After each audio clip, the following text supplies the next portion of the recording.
like it's only an hour drive, but you could drink and stay safe. That would be. Yep. That's the logic thing. Yep. All right, guys, here we go. Let's do it.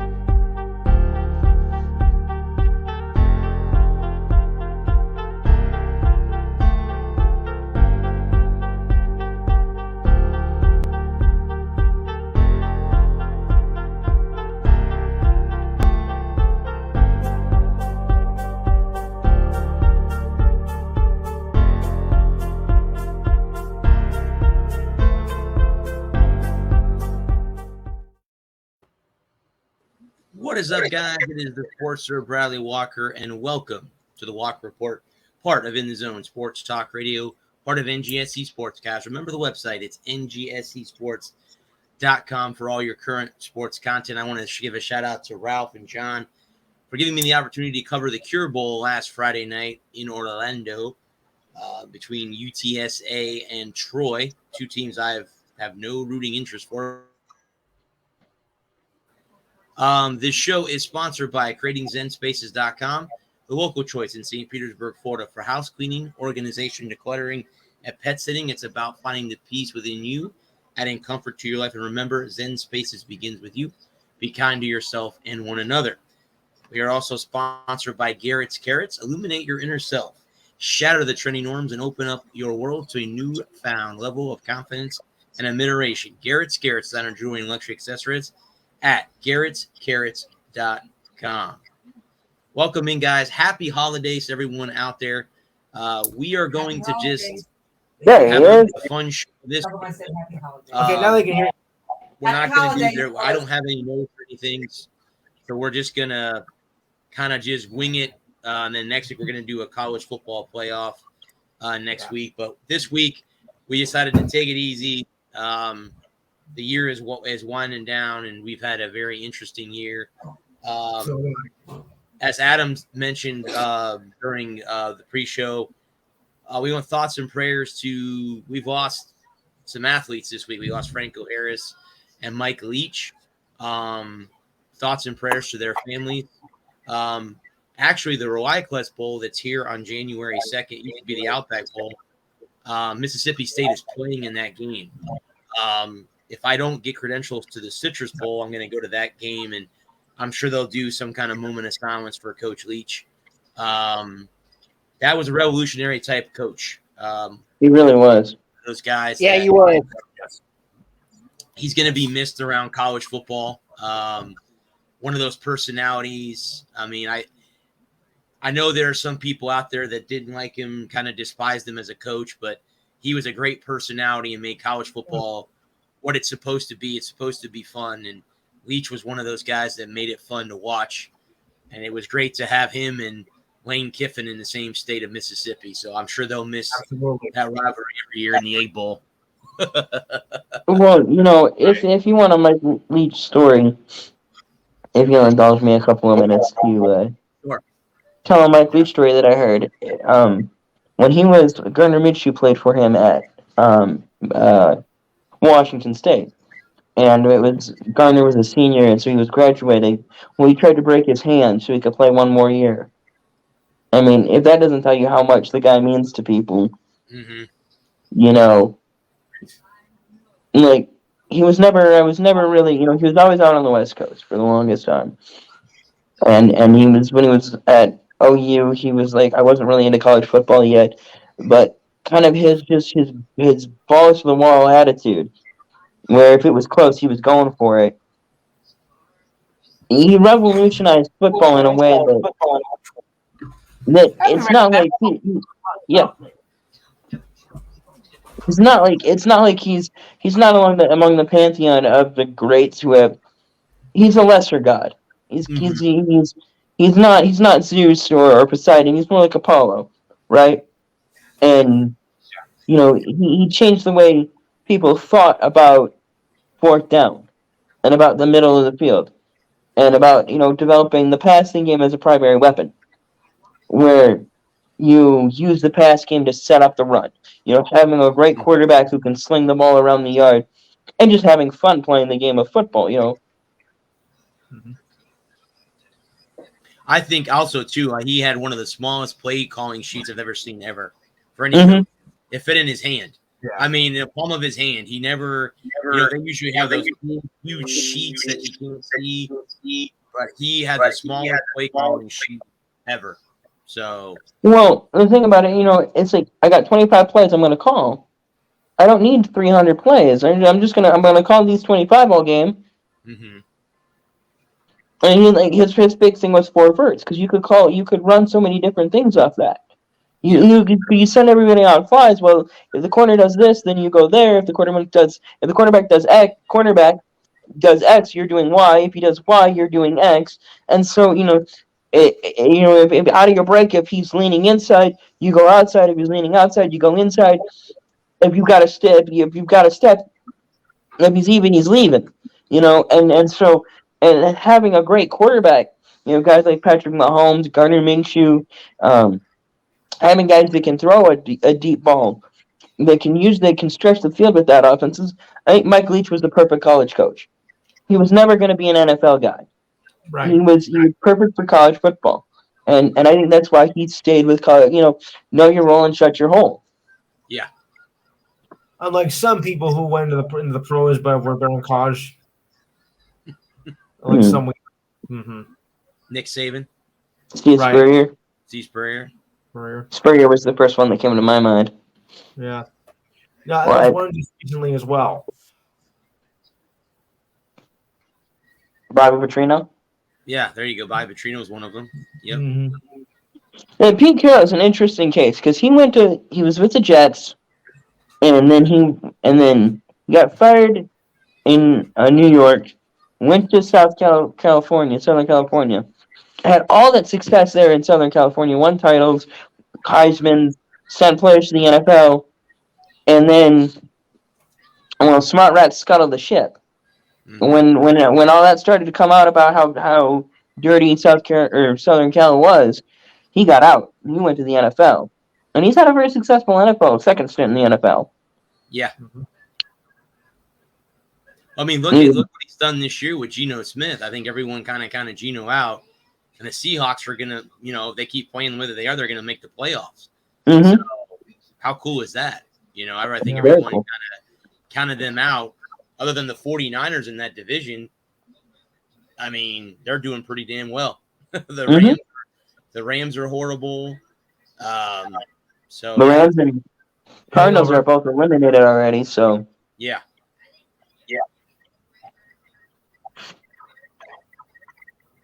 Well, I think we all know why we remember Franco Harris for the Immaculate Reception. I mean, and he's the all-time leader for the Steelers in rushing, correct? I think he's their leading back. I believe so. Because the bus is number 2. Sounds right, yeah. Yeah, Bettis is the second. Yes. Franco spent a couple of years in Vietnam. I did not know that. Okay, so he was a soldier. Okay, that's cool. I believe it may have been the other guy. His name is.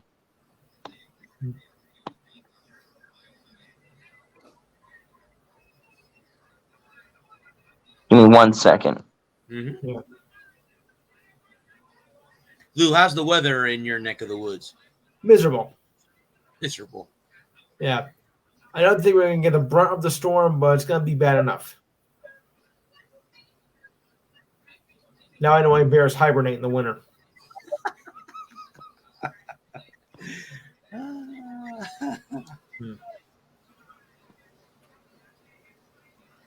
Because who wants to put up with that all for 4 months? Mm-hmm. It's currently 68 here. Yeah. Bully for you. Yeah, I'm lucky. It's gonna get tomorrow. It's gonna start dropping. It's gonna be the high on Christmas Day. Is gonna be 48. Wow. So it'll be freezing in Florida. Yeah, well, by your standards, yes. By us, that'd be considered mild. Yeah. 48. It'd be hot for December. It was Rocky Bleier. Sorry, wrong. Rocky Bleier, yes. Great player. Yeah, but they both play in Pittsburgh together, and so What did And that's why I was Franco pass confused. away from? Was it illness? What happened? I think it was being 72, an ex-football player at 72, It might have been. I think it might have been CTE. something like that, being just an old guy who played football. Yeah. Gotcha. I mean, he was 72 and an ex-football player. I mean, Yeah. Well, I'm not happy that he's dead, but I'm not surprised. yeah. Yeah. But remember, the Broncos just passed away after having a rare form of cancer. He just passed away yesterday. Right. He was a running back, played for them for a couple of years in the Yeah. 2000s. His name I don't remember. He's only 31, and he had this rare form of cancer. Just like that, he's gone. Cancer sucks. Mm-hmm. I've lost 3 relatives to cancer, so cancer That's sucks. 4. I've lost a grandmother and 2 uncles to that disease. So I lost my aunts. Lost a couple of aunts. I lost Eric to cancer. Yeah. there's one too. I knew how that one really hurt you a lot, Lou. I remember shortly after he passed away. He's got hot chocolate. There you go, Gerald. There you go. Yeah, great. Beverage of champions right there. Yeah. And I got it, my Dallas Cowboy mug There you go. that my wife got me. Cowboys might get a break on Saturday, but Jalen Hurts out. You know, They should be able to beat the Eagles now. yeah. I guess you can say for Hurts, it really hurts. Oh, Yeah. Mm. yeah. I can't I wait to hear the excuses for us beating them. Yeah. I- Well, hey, I just- without a starting player, that could be a good advantage for your opponent. You know. Oh, it's like Dan Dickerson always says, get better next week. Mhm. Sucks that he got hurt, but get better next week. Well, who knows how long he'll be out for? Will he be out, just for a week, maybe 2 weeks? You don't know. Right? Do they shut him down? I mean, they can't. They have everything locked up pretty much. I mean, how long? The only thing I worry about doing that, is like, I look at all those years they shut Peyton Manning down late in the season. In week 14, week 15, week 16, he plays a series and he'd sit on the bench. And they get bombed in the first round in Indy. Yep. Because he was rusty. Or against the Patriots. Mm-hmm. Every He'd make it. Patriots. Patriots. He'd make it out of the first round, but then he gets bounced in the divisional round. Yep. Yeah. Patriots. The cheaters, as I call it.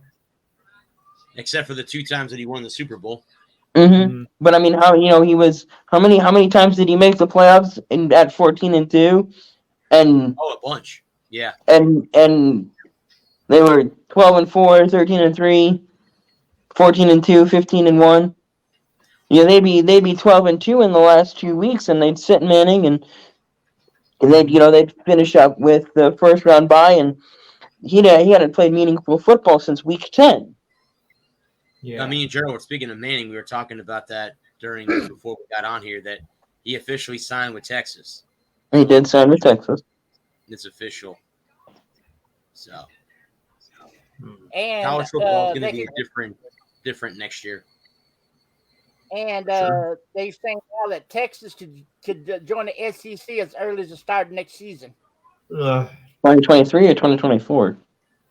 2023. 23. Interesting. Oh, they're going to come over. Okay, so that means them and Oklahoma both will be coming over. Okay. Yeah. See, They could, but I don't know if they will. But I don't think Well, I'll bet you 2024 they come over. They'll play one more Yeah. year in the Big 12. Now, I mean, your conference is going to have Cincinnati, Houston, and UCF joining it come this year. I know they're going to the Big 12. So Right, and I think Go ahead, Adam. that having Texas leave in 2023 paves the way for the 24 expanded playoff. Yes. mhm. I really think that we're going to 12 teams. Personally, I don't think we need 12 teams. I think 6 was the magic number, in my opinion. I would have thought 8 Yeah, I but would just 12 would- not captain. 12 would make it a little bit more interesting. See, I don't think you see the top four lose though. No. Not very often. I mean, I don't see 8 to 12 really being able. Let's look at who's 8 through 12 right now. Hold that up real quick. Tennessee can't be 5, right? Because they lost. Yeah, I think there's 7, They're 7. Okay. if I remember right. It's where is it? It's 6. Georgia, Michigan, Mhm. TCU, Ohio State. Those are the top 4. Correct. But so you've got at 8, 9, 10, 11, and 12. You have Utah, USC, Penn State, Clemson, Kansas, and Washington. Okay. So I don't really. Yeah, Washington's not beating Georgia. K-State's not beating Michigan. And Clemson could beat TCU. Penn State's not beating Ohio State. USC's not beating Alabama. And the best game here is Tennessee and Utah. And I don't think Utah's beating Tennessee. I think 6 teams would have been perfect, in my opinion. Obviously they didn't ask my opinion, but in my opinion, I think 1 through 6, the top 6. I mean, and then you have a 2-loss Alabama team sitting there. Everybody has 2 or 3 losses. You take the top 6, and everybody has no losses or 2 losses. But you take the top 12, you got 2 or 3 loss teams going to the playoff now. I think it comes down to them trying to, Well, it's all about teams. I know not that these teams are going to win, but it's the UCFs, it's the Boise States, it's the teams like that. Right, it's the ones that everybody wants to. Right, but the teams that you don't ever see that may get killed, but then on the flip side may pull an Appalachian State. You never know. 1 in 20 games, right? Right. Every now and again you have a Boise State team that shocks the world and knocks off an Oklahoma. Correct. In a bowl game. In an incredible game. No, wait a second. And when they do pull a trick out of the bag, when they run a Statue of Liberty play, Yep. when the lateral play actually works, Mm-hmm. and so but how 10 years from now, how many 8 seeds have won the national title? Maybe I one. mean, Maybe one. and we'll look at the college basketball game, right? That tournament's been going on since the 70s or earlier. I don't remember. I think they expanded to 64 teams in 82, if I remember right. 85. They expanded to 64 and 85. And then about 10 years ago, they expanded to 68. And then they had the 2 play-in games at the end of the year. And the lowest seeded team to ever win the tournament is an 8 seed. So, I mean, if you're not a top 4 team, and as violent as football is, if you're a 12 seed, if Washington's going to have to win 4 extra games, they're going to play, and look at how much more football that is. And those Washington, if I'm an NFL guy, and when I'm a GM and I'm scouting, and I look at a team like, let's say, TCU, they lose this week, right? They lose to Michigan again the next Saturday, and an Ohio State, an Ohio State team, assuming they lose to Georgia, looking at those players, they have 1 less game than the Michigan guys, the Georgia guys. But let's say Washington, a Washington offensive lineman, right, is going to get, let's say they make the playoff in 2024, and Washington does the unthinkable and wins 3 straight games. And now that offensive lineman has an extra 170, 80, 180, 200 snaps under his belt that a guy that a guy at an Ohio State or a Michigan or Georgia, that the team that they beat, didn't get. And so when you're looking at a 3rd round, and this offensive lineman is a 3rd round pick, well, he might boost himself up into his 2nd round pick now, because he's got an extra 150 snaps on his resume that a guy at a better school who was a higher rated player didn't get. He's got a lot more game experience, and he's going to be able to come in and play and start a lot sooner and be a lot more successful. I think we've seen that over the last 10 years with the expanded playoff. Yes. And guys coming in and having an extra game or two and being a little bit more ready for a full-length, full-scale NFL season. I personally think skipping the bowl game is a I understand it, but I think it's a double-edged sword, right? It is. Because you're giving up a game of The bowl game flows out your career. I know it's a double-edged sword, right? Yeah. If you go and you play in that game, you get all those extra reps. You get, let's say Bijan Robinson, right? That Texas, he opted out, right? He's not going to play in the bowl game because he doesn't want to get hurt. Completely understand that. 100% understand that. That's a business decision. I completely 100% understand that. And I'm not saying that he shouldn't, but I'm just saying, if he gets an extra 20 carries, 25 carries, it's more tape, more hits, more contact. It's just a little bit more football. Be ready for next year when he's playing. When he goes to, Jacksonville or Jackson. well, maybe not Jacksonville, but the Rams. Let's say he ends up in Denver or L.A. because they're not going to be looking for a quarterback in L.A. because Stafford's coming back. But when you have and obviously this is not hurting his draft stock. It's not hurting Bijan Robinson's draft stock to sit out the bowl game. But I just think from a pure football playing standpoint, having one more game would be that much better. Absolutely. But if he blows out in that bowl game, then you think, why didn't he sit out? He didn't need to play in that game. It was a meaningless game. Right. That's true. Well, that's what happened last year, Bud, with the Outback Bowl.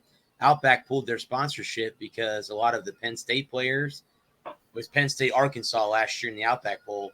Penn State sat a lot of their starters. Well, shouldn't say they sat a lot of their starters.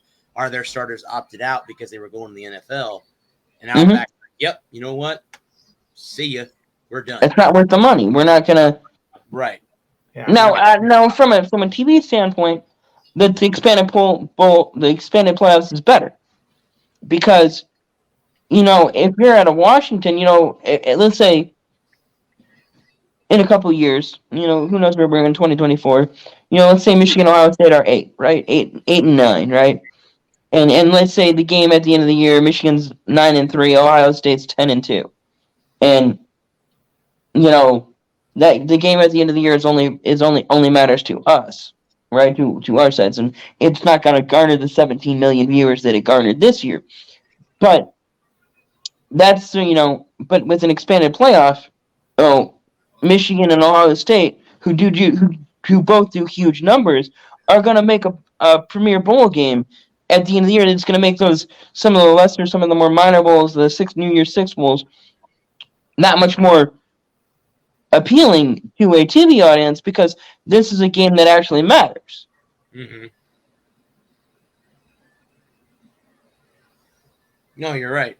Yep. You can say it doesn't matter. You can say it's a meaningless game, but it's a chance to go win a national title. I mean, you're looking at creating a true playoff, though.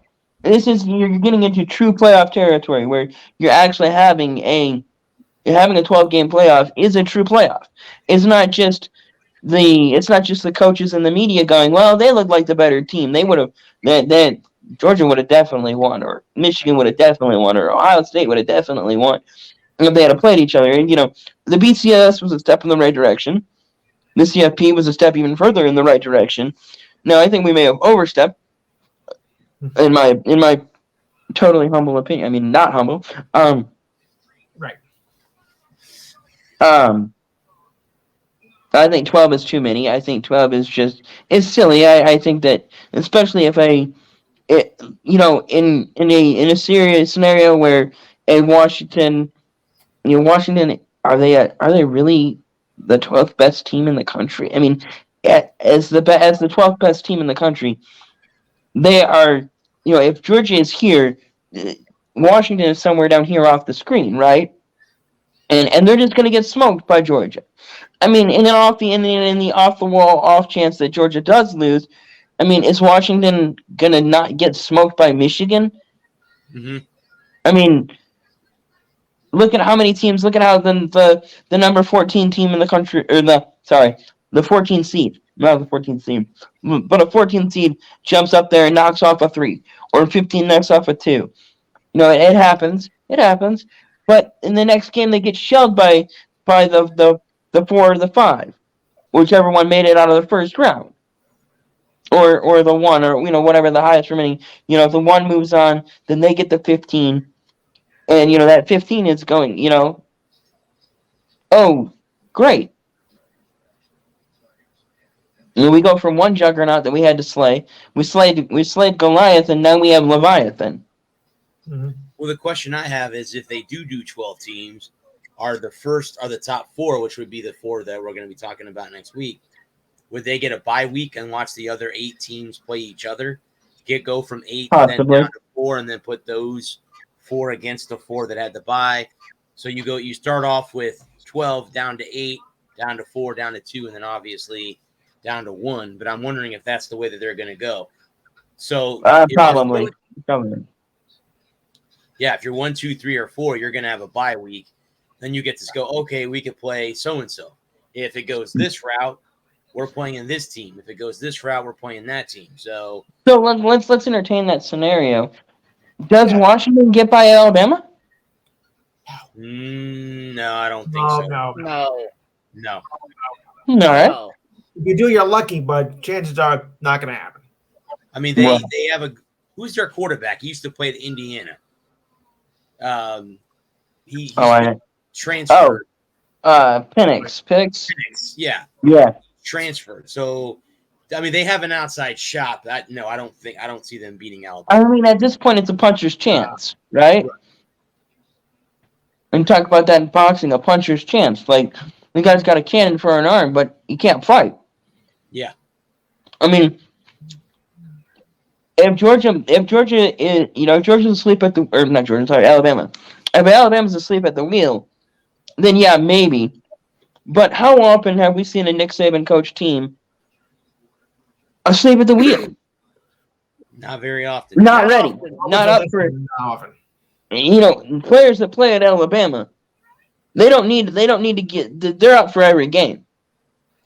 You don't have to. You don't have to get them up for a game, right? The kids that go to Alabama go to play football. I think they weren't prepared about twice this year, and they I got mean, those games. But they lost it by a combined 4 points. Right. I mean, how more up can you? Was Texas. Underestimated Texas. Texas. I don't think that. I disagree. I think Texas played a great game. I think that's what it was. I don't think that it's Alabama. I don't think Alabama had a letdown. I think Texas gave them their best shot. I think it was more Texas being better than we expected them to be. Mm-hmm. Mm-hmm. I think that's what it was. I think Texas had a game plan, and they had a strategy. And if Ewers doesn't get hurt, I think we're having a totally different conversation at this point. Texas. Well, obviously, would definitely beat that. Yeah. Obviously, we would have a different conversation if Ewers doesn't get hurt, because we're looking at a 3-loss Alabama team, something we haven't seen since the mid-2000s. Right. I bit my tongue earlier. That's bothering me. Ow. Mm-hmm. I was chewing gum, and I have this terrible tendency of to move the gum while I'm trying to bite down on it, and I get my tongue by accident instead. Done that too.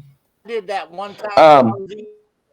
I was eating some chips, and I went to move the chips to one side, and I forgot about it, and I bit down. And I got the corner of my tongue. It does. And you're not thinking about it. You're not thinking. So you bite down with all your force, and you really bite the crap out of yourself. Yeah. But no, and that's kind of talking about kind of the bad. Kind of the idea behind, this show is kind of a freeform, kind of reminiscing and looking back at the year that was. Yes. A year ago at this point, we were looking at Alabama as being they're Alabama. They'll retool, they'll reload, and they'll be back. And I don't see how that's changed. Obviously, this is a down year for Alabama. It's a down year for Clemson. Clemson looks like they're on the right track. Looks like they've got some things figured out. Mm-hmm. They'll be back next year. Ohio State, they need a quarterback. But other than that, a quarterback and receiver, their defense is still stout. I think Notre Dame, look out for Notre Dame. They'll be ready to go. I know this year was kind of a fluky year for Notre Dame. A couple of bad losses. I'm going to throw one out there. I'm going to say Florida State. Look out for Florida State next year. And I think Florida's not a team to sleep on either. And I know that a lot of Florida fans are gonna not like me to say that, but if they can get Cade Eward, is that his name? Yeah, I think it's the quarterback that the quarterback from the Texas. If they can get his services next year, don't sleep on Florida. Tennessee's gonna be back. Hendon Hooker's coming back. I mean, USC is gonna load up.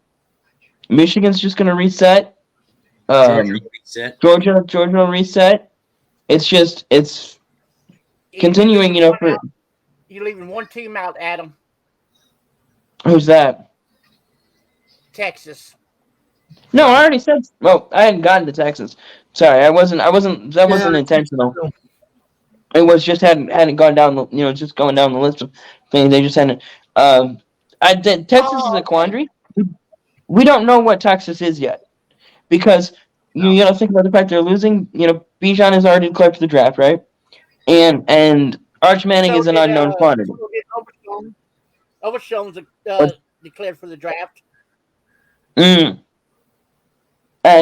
is that Texas defense going to be able to retool and be good? I think they can. And what prospects does that Texas defense have? And this is not. It's not enough. It's just working my way through the top teams. The top 12 teams is where I was at. I wasn't excluding Texas for any. I have nothing against Texas. Oklahoma's an interesting place because they were bad this year, but I expected them to be bad. I expected them to be bad. How about because Utah? I didn't. Utah, I expect Utah to be down. And I expect Utah to be on the downturn. Oregon's a team. Bo Nix is coming back. Oregon's a team you don't want to sleep on. Oregon State's a quarterback away. Yes. Utah surprised me this year. They really did. Well, Utah was the most surprising part about Utah was the fact that they lost to Florida and bounced back so hard. Who because their season. What's that? Who are they playing in the Rose Bowl against? Penn State. Okay. They get Penn State in the bowl. Bad. When they announced the championship teams, they're going to play each other for the conference championship. Lou sat there and said, "Watch out for Utah."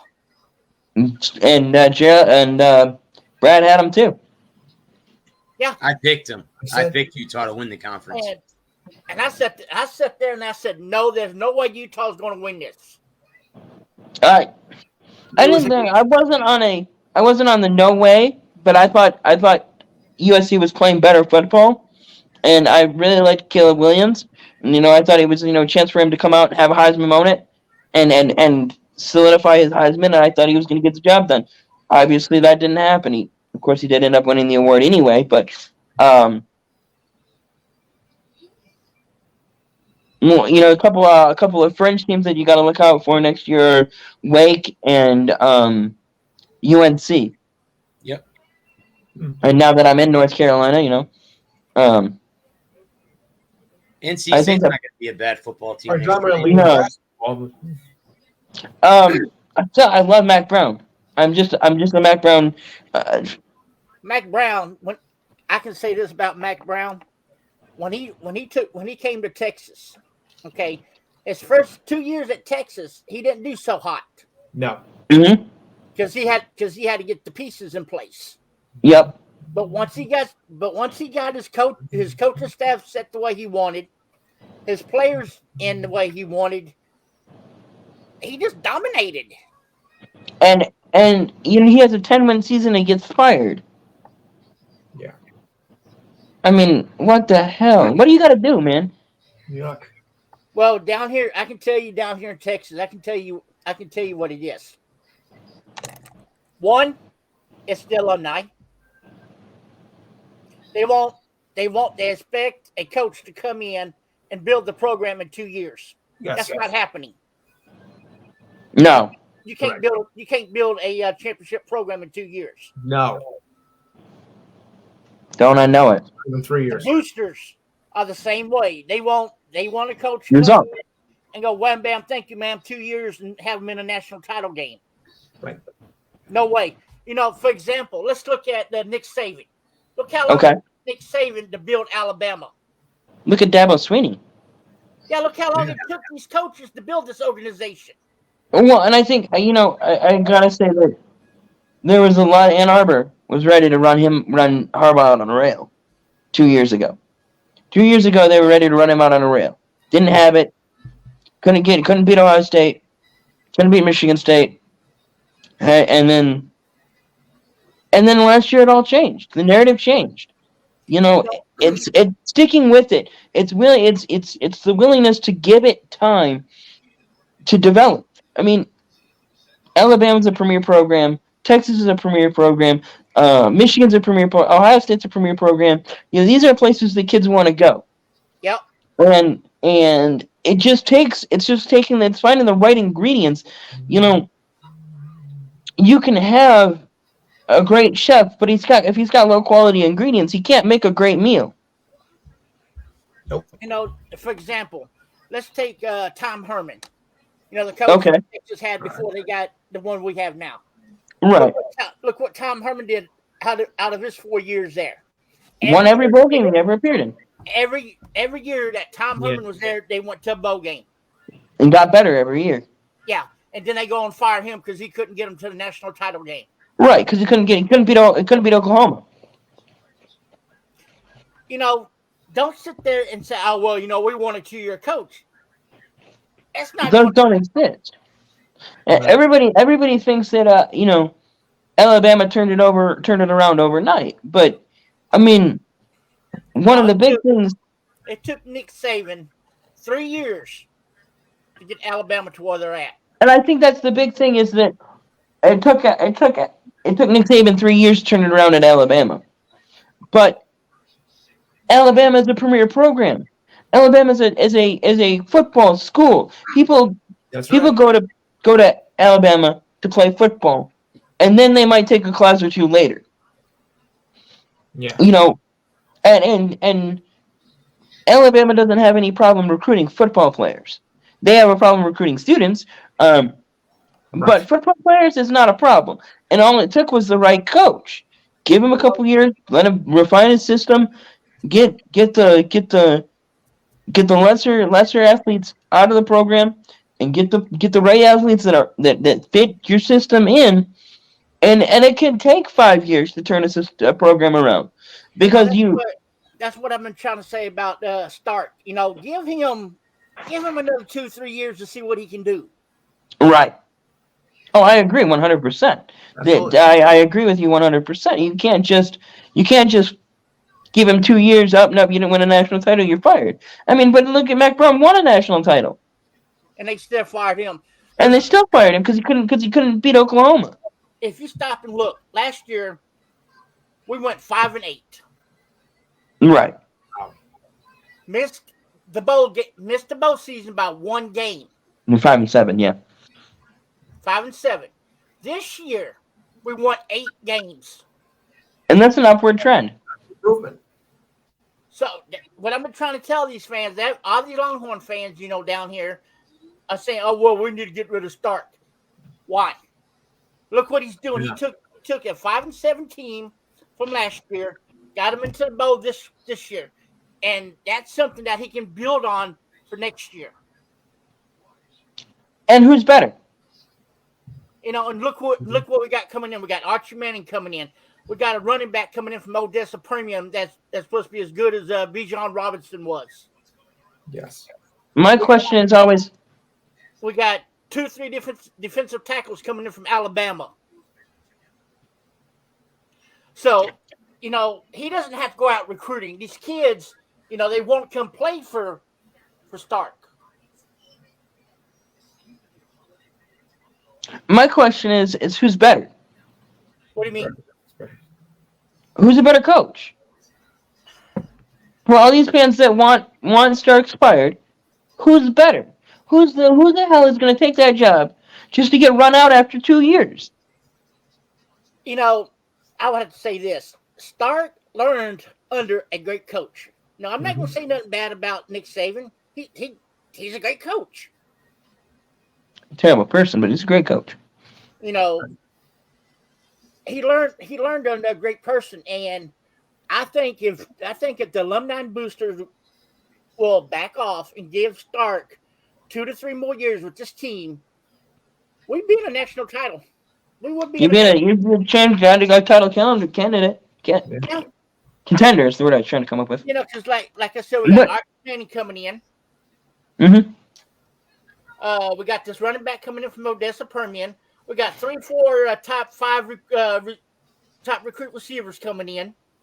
And you still have Quentin Ewers, so even if Arch Manning isn't ready to go, if he needs a year as a red shirt, you still have Ewers. Ewers is a good quarterback. But my question at the end of the day is, who's better? Who's better? You spend all this money to bring Stark in, right? Then you fire him after 2 years, and now who are you gonna go get? Because if I'm a coaching candidate and I can't get it done in 2 years, and I'm gonna get fired, and that's gonna go on my permanent record, where am I gonna get another job? Who's gonna take another chance on me? It's a dangerous business. We still have that. We still have Bijan's backup, Keenan Robinson. That's right. Still a running back. And what? And Texas is not a stepping stone program. Texas is a destination. So you're not gonna get. You're not gonna. We're gonna have a lot of our freshmen, sophomore, and juniors coming back that played on right. the line. So that's just gonna make them that much better. They're gonna have that 1 year experience under their belts. They're gonna be like, okay, this is what we need to do. We need to step this part of our game up. This right. work next year. So let's drop this and let's try something different. It's all about getting the right players in, the right personnel, and the right coaches. Mm-hmm. Well, look at USF, right? We know that USF is a stepping stone program. And they're not a powerhouse program. And of course you can develop them, but you've got to find a guy that's willing to stay. Now, I can understand the reason why Texas fired Charlie Strong. Right, Charlie Strong was bad. Now, Charlie Strong couldn't do nothing. Brad can attest to how he was. He was there 3 years now. And out of the 3 years, he couldn't beat Oklahoma. Mm-hmm. Couldn't beat Oklahoma. Couldn't win the bowl game. A lot of teams when he was at Texas. And look what happened with Stark. He came in first year, couldn't beat Oklahoma. Second year he was there, they shut OU out. Well, last year they pissed that game away. Mm-hmm. They had OU dead to rights. Yeah. And all they had to do was finish it. And they let OU back in the game and ended up losing. And I think that was one of the big knocks. That was one of the big knocks on Stark was he couldn't, was that how badly they lost to OU. They had them boys beat. I think what helped this year, okay? Yeah, talk to me. Was not only did we have the offensive pieces in place, okay? But we had the greatest college defensive coach in the nation helping. That's Gary Patterson. Patterson's getting another job. Look what Patterson did when he was with TCU. Look how stout that defense was. Yeah. And that's the funny thing. When it goes, it's gone, though. When you lose the locker room, look at you talk about letting a guy go that's a winner. Well, when you lose the locker room, it's gone though. Exactly. And I say right now, if they were to let Patterson Excuse me. take over full control of that defense, that would be another TCU defense under 40 acres. Well, I think the nice thing about it is you're getting out of the Big 12. Yeah, but the question I have for y'all, Yeah. can Texas run in the SEC? Because you have teams. I mean, they gave Alabama a game. Yeah, You have teams like Georgia, Alabama, Florida, Florida State. Florida State's not in the SEC. Are they not? Florida State's in the No, not yet. In Florida. Give it 4 years. They'll be in the Right SEC. there. 3. Those 3 teams right there, I think you're good enough to beat. LSU too. LSU is another one you can pencil in there. I think LSU, they're beatable. I think they can beat LSU. I think they can beat Tennessee. They gave Alabama a game. They did give Alabama a game. They gave Alabama all they could handle. Will they beat Georgia? No. But who's beating Georgia? I think themselves. Yeah. I think there's maybe 2 teams in the country that can beat Georgia right now. I'm going to say And this that's right now, guys. And Brad, I want you to write this down. Get a piece of paper and write this down. we haven't. We're recording it. The 2 teams that are going to be in a national title this year: Georgia Bulldogs and Michigan Wolverines. That's okay. And that's going to be a damn dogfight. So you don't think TCU has a shot, huh? No, TCU. I don't know Ohio State has a shot. TCU's not going to get past Michigan. No way. And Ohio State's not going to get past Georgia. Ohio State's gonna get smoked. TCU is going to get steamrolled by Michigan. Wow. Even though I live in Texas, and I'm supposed to support the Texas teams, I don't see TCU getting past Michigan. Nope. No way. Sonny Dykes won Coach of the Year, right? And he's in that. Did he really? TCU. Yes. Yeah, Sonny Dykes won Coach of the Year. He had a hell of a year. He deserved it. He earned it. Now, Sure did. when they play Michigan, that's going to be the test. That's going to see really how good Sonny Dykes really is. Mm-hmm. It's a test for both teams because But this is still the stink on Harbaugh, right? I'm going to give that game between Texas and Michigan. I'm going to give it to Michigan. Well, it's 7.5 right now, and an over on I think that it's 58 was what I saw earlier. No way. No way. Michigan's going to blow them out. You think so? Oh yeah. Well, I hesitate to agree. I'm going to say 52-24. Wow. I can see that. I can definitely see Michigan scoring on that TCU defense. Yeah. Now, can we contain that TCU offense? Max Duggan is a great quarterback, or Dugan, or how you pronounce his name. But He's a great quarterback. I tell you the key to containing Max, and that's where we screwed up when we played TCU. We didn't keep the pressure on Max. You keep the pressure on Max, he's trash. The line is only 7.5. Max Dugan is trash under pressure. Michigan's a 7.5 point favorite with the over under being 58.5. That's what I thought I saw. Yep. Yeah, right now. Now it's going to be more than that. That's what's. Well. I hope you're right. Georgia's only a 6.5 point favorite with the over under being 6. I'm sorry. I apologize. Ohio State is a 6.5 point. No, I'm sorry. I read that incorrectly. You were right the first time. Yeah. Georgia is the favorite to win that one. Yeah. Over under 62. I can see that happening. I can see Georgia putting up 62 points on Ohio State. The Buckeyes I think get tested. I think other than well, Michigan, this is like what it's going to get tested. This is what I said about Ryan Day last year after he lost to Michigan. Was can he bounce back?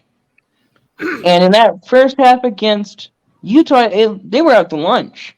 Utah had served them up and was gashing them up and down the field. And in the second half, they come back. They end up winning that game. But my thing about Ryan Day is that Ryan Day and the Ohio State Buckeyes, everything has to go right. And that's what I've seen from Ryan Day. Is if there's any adversity, if there's any challenge, if there's any pushback, they fold. If you give them pushback, if you beat them up, if you get a man on it's man on football. This is and that's like I was telling my buddy at work the other day. He was asking me about it. I was asking my thoughts on the championship games, and I guess we're doing a preview right now. We'll get in more depth on that next week, but at this point, it's our guys versus your guys. There's not everybody. All the tricks are spent. All the bullets, and we're not. You leave nothing in the chamber because it's go or go home time. Exactly. And when Ryan Day, when the chips are down, when the cards are up, and you know what you're holding, he knows what he's holding. Ryan Day has folded under pressure.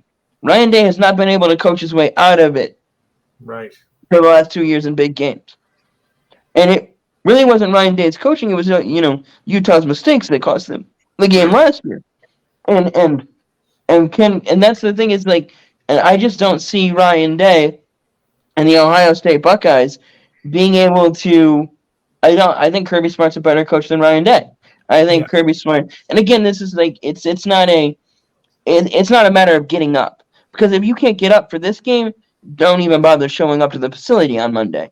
Don't even worry about coming into the office, because if you need help getting up for this game this week, don't even worry about coming into the office on Monday, because we don't need you. I have a question for y'all. Yes. I want to get y'all's take on this. Y'all know that the Colts fired their head coach. Correct. Yes. And brought Jeff Saturday in. Right. Right. What grade would y'all give him right now? C-. Let's see. I gotta give him a C-, probably maybe even a D. I know it's hard right now because they blew a 33-point lead. How do you blow a 33-point lead at half? They had That's the bad. game. I mean, they had the game won. They needed the bag. They had Minnesota beat. I would say a D too. I of course, Jeff Saturday's not an NFL coach either. I mean, he was here by Jim Irsay. He was a hell of a player, though. He was a great center. Oh, absolutely. Oh, yeah, he's a legend. He's an all-time great center. That's Peyton Manning. I think it's not fair. I mean, it's kind of like Matt Millen all over again, right? Mm-hmm. The Lions, Matt Millen was on Fox in the early 2000s, and I think it was 2000 when he was hired. In the late 90s, Matt Millen was doing fine. He was like the third. He was part of the third team. So we got a lot of Lions games, and he talk a great game. If they did this or they did that, they brought in this guy. They'd hire this guy to be your coach, bring in these players, and you guys and the Lions are a piece or two away. So the Fords went to him and said, "Hey, will you come be our GM?" And he said, "No." And they said, "Will you do it for this much money?" And he said, "No." And they said, "Will you do it for this much money?" And he said, "Okay, I guess I'll come in." Yeah. And I think Jeff Saturday's in that same boat. He has no idea what he's doing. I know, and Matt Millen had no clue what he was doing. Exactly. Yeah. He'd be in the game on Sunday. Wouldn't see him until Thursday. Thursday he'd come in and scream at everybody. Disappear. Actually, it was Tuesday. He'd be at the game on Tuesday. Wouldn't see him on Monday. Tuesday he'd come in and scream at the coaches, scream at the players. Wouldn't see him again until Saturday. Be there for walkthroughs. Be at the game on Sunday. And it was like he was a clown. He was a complete clown. And it's taken the better part of a decade and a half to undo the disaster that was the Matt Millen era. And I gotta pick on Brad for a minute. We're coming to the end of the year. I gotta mess with my brother here, guys. I gotta mess with him for a minute. Yes. How many tablets did Tom Brady throw this season? 3? Oh, let's count. I think he's broke 3 already. Yeah, 3. And if I was Tom Brady, if I was his offense, him yelling at us like that, I would do the same thing. I wouldn't play. Yeah. But Not his fault. I'm it's not part saying of that it, though. coaches, it's a multiple people's fault. First of all, Todd Bowles is not a head coach. Say that I again. think we learned that. Yeah. We learned that years ago. Luke can tell you when he was in New York with the Jets. And again, this is the second Like chance. over there. He has the best quarterback of all time. I don't think anyone's going to argue about that. They I'm won not a sure Super Bowl somewhere, 2 but they're years wrong. ago under Bruce Arians. And Byron Leftwich, he was a decent offensive coordinator. Everyone had him predicted to be the next head coach somewhere, man. He screwed himself. He may have put the nail in his own coffin. He put the final nail in his. The Glazers don't fire anybody mid-season. And why are you going to fire him now? You only got 3 weeks left in the season. You're not going to fire your coach now. Why? We waited, so you're not going to fire him now. Right. So they'll have a new coach next year, and Tom can either come back or not come back. That's going to be. I can remember when Todd Bowles was in New York with the Jets. He handedly tore that team apart. And I think that's what you're seeing in. Was their defense, and he's a defensive coordinator, so that fit out well. I think that's what you're seeing in Tampa right now. Yep. Oops, sorry. Oopsie. Where am I? There I am. Huh. Todd Bowles does not belong in NFL. Not as a head coach, definitely not. He could be a coordinator, but not as a head coach. I wish he would have been. I wish they would have promoted Byron Leftwich instead of Todd Bowles. Yeah.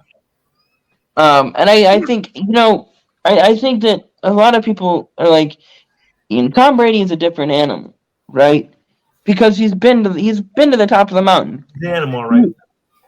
And when you're a guy like Tom Brady, you have clout, right? You have that respect, so that when he's yelling and screaming and carrying on, people stand up and take notice. Whether it be the media or the fans, people see that. Especially the media. Because and we talk about that and we act like, well, I wouldn't play for that guy, but you've never been to war with him. A lot of guys will talk about how they'll talk about the drill instructor, right? They'll be like, I wouldn't let him scream at me like that, and like, you've never been in combat before, have you? You've never been to basic. You don't have a choice. You don't know what it's like. You don't know what it's like when you've been effing up the entire day and you can't do anything right. And whether, I know Tom Brady said something of like being in the military, and people laughed at him, and like, but it's not that much different. I mean, like, you go to battle with these guys week in and week out, day in and day out, and when you can't do your job, when you're doing your job wrong, and no one else. I mean, look at those old clips of Troy Aikman and Dallas. When Jimmy Johnson was there, Jimmy Johnson was a leader. Jimmy Johnson didn't care whether you liked him or not. Jimmy Johnson couldn't give two shits whether you liked him or not. He wasn't there to be your friend. He wasn't there to be your coach and get you. He was there to be the boss. Mm-hmm. And when Jimmy was fired and Barry came in and they won that first Super Bowl, when they won that Super Bowl, and everything was sunshine and roses, and Barry was, it was good. Well, when the goodwill wore off and Barry didn't want to be mean to anybody, Barry didn't want to hurt anyone's feelings, and didn't have that same Jimmy Johnson fire in the belly, don't give a shit attitude that made Jimmy Johnson such a great coach when he was so good at Miami. Why he turned the Dolphins around, revitalized the end of Dan Marino's career, and Troy Aikman's standing there going, I can't yell at these guys every day. I can't be the only one out here being the only one that's in these guys' faces. I can't be the bad guy all the time. Speaking of the Cowboys, and the coaching situation, you see the same thing with Mike McCarthy that you did with Barry Switzer now. He's afraid to yell at the players. He doesn't want to be the bad guy. He wants everybody to like him. He can't. That does not work. You're supposed to be liked. And that's what Troy Aikman was saying about Switzer, was like, I'm tired of being the bad guy. I'm tired of being the one out here. Like when Jimmy was there, and Jimmy would come down on Nate Newton or Michael Irvin or whoever, take your pick of the Emmitt Smith, or Troy Aikman, and Troy would be able to be the good guy. Troy would be able to go, don't worry about it. He's just got to say what he's gonna say. You're fine. You're all right. You made a mistake. It happens. Don't worry about it. We can move on. And then when Barry leaves, or when Jimmy gets fired and Barry comes in, and Barry doesn't want to be that guy, and Barry doesn't want to be the bad guy, doesn't want to make a noise, then and then of course, and now Troy has to be the bad guy, and I think you're seeing the same thing in Tampa Bay right now. So Tom Brady's the only one that's willing to be the bad guy, that's willing to make the noise, that's willing to say what needs to be said, and and we see that in the media, and we when we think about how I would react, yeah, but I'm not paid millions of dollars to be a football player. My boss came down and if somebody who wasn't my boss, right, came down and started screaming at me, I'd tell him to take a flying, at a rolling pastry. Take a flying fornication at a rolling pastry. And when it comes to things like being a football player and being, Tom Brady isn't just another football player.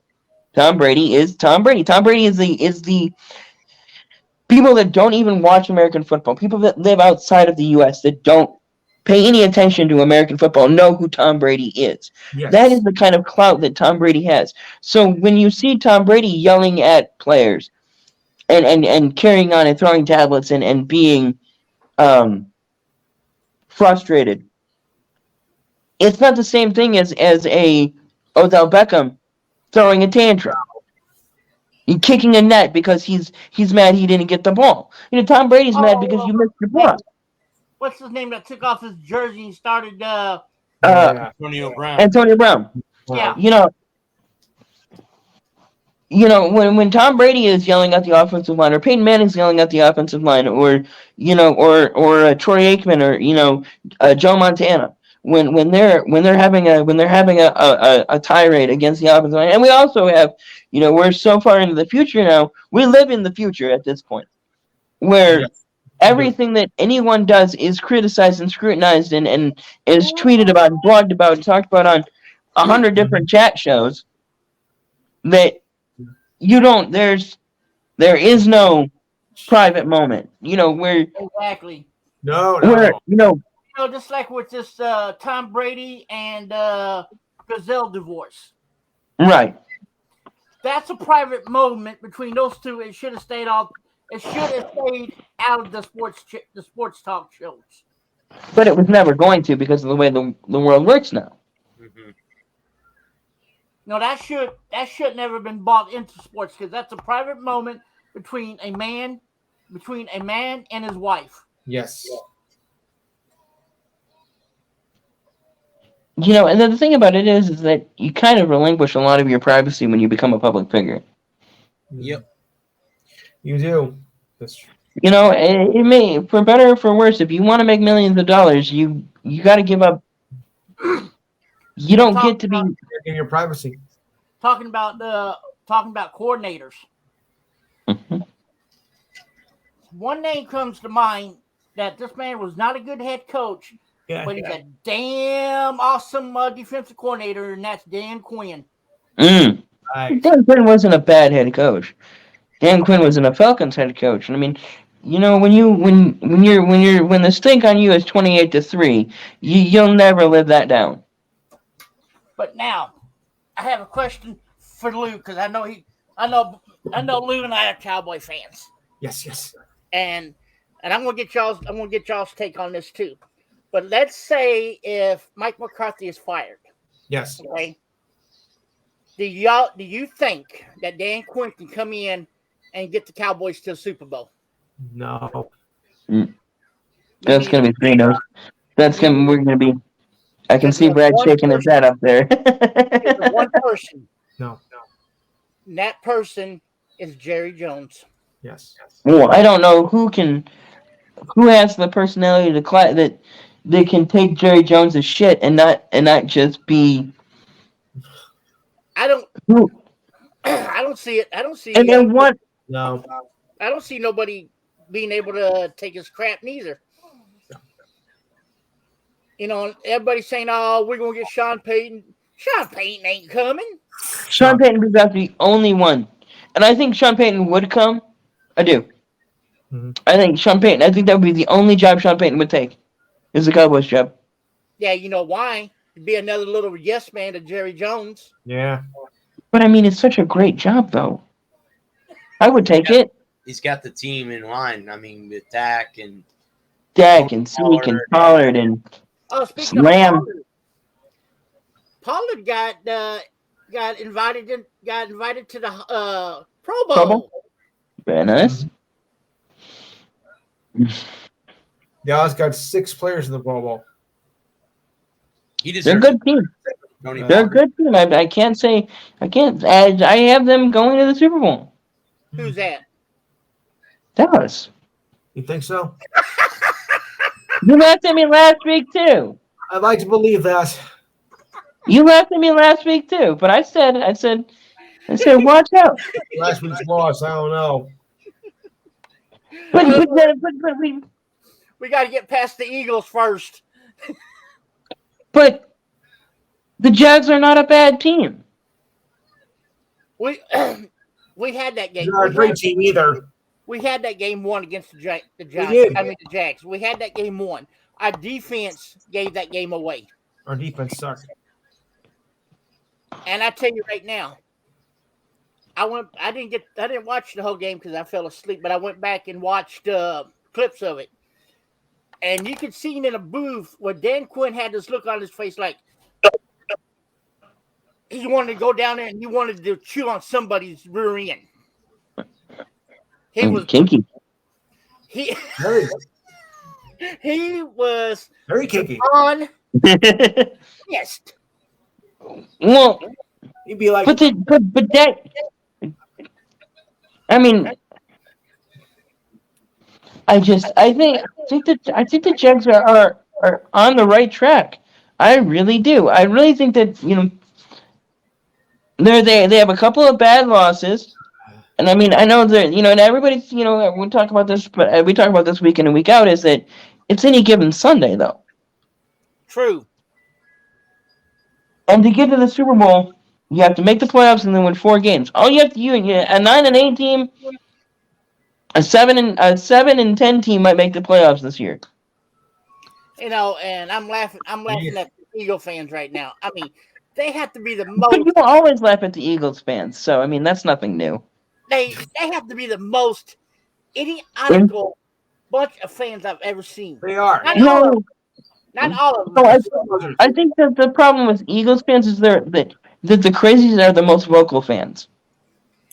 Yeah. They saying, oh well, we're going to the Super Bowl. We're going.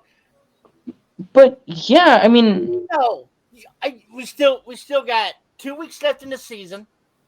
Yes. You still got the playoffs. Anything can happen. but aren't the best fans the most delusional fans? I mean, if it weren't for delusional fans, there would be no reason to Right. Like with me, You look at me, I'm delusional as they come. What you thought the Jets were gonna no? Like with me, I like to see the Cowboys win another Super Bowl, but I know it's not going to I happen get it. Yeah. as long as we have Jerry Jones as an owner. And before I But- And don't forget about that team out in San Francisco either before you start pointing the finger in Dallas. yeah. Oh, yes. The 49ers. Brock Purdy. I had Brock Purdy as the best quarterback in the draft. I did. Yes. He Iowa surprised State. me.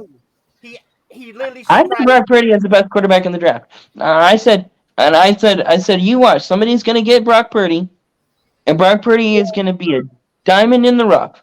Because I watched him for 4 years at Iowa State, and and the only problem is that 2021 was a bad year for him. He had a bad year at Iowa State, and a year that they were supposed to be Big 12 champions. He had a bad year. But the 3 years before that, he had Iowa State as 10-win teams. He's a good quarterback. And I said, watch out. somebody's going to take Brock Purdy in the fifth or sixth round. Of course, he ended up being the last quarterback in the draft. And I had him higher than everybody else. The last player in the draft, not just the last quarterback in the draft. But I had him above.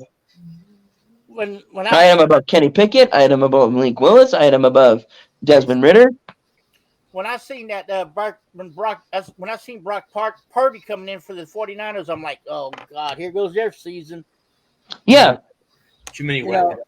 But I mean, he's got great weapons too. Kittle, if you could come in and beat a quarterback like Tom Brady, and not just beat special. But and put 35 points on the board against that Bucs defense. Yeah, they beat. And then back it up the next week.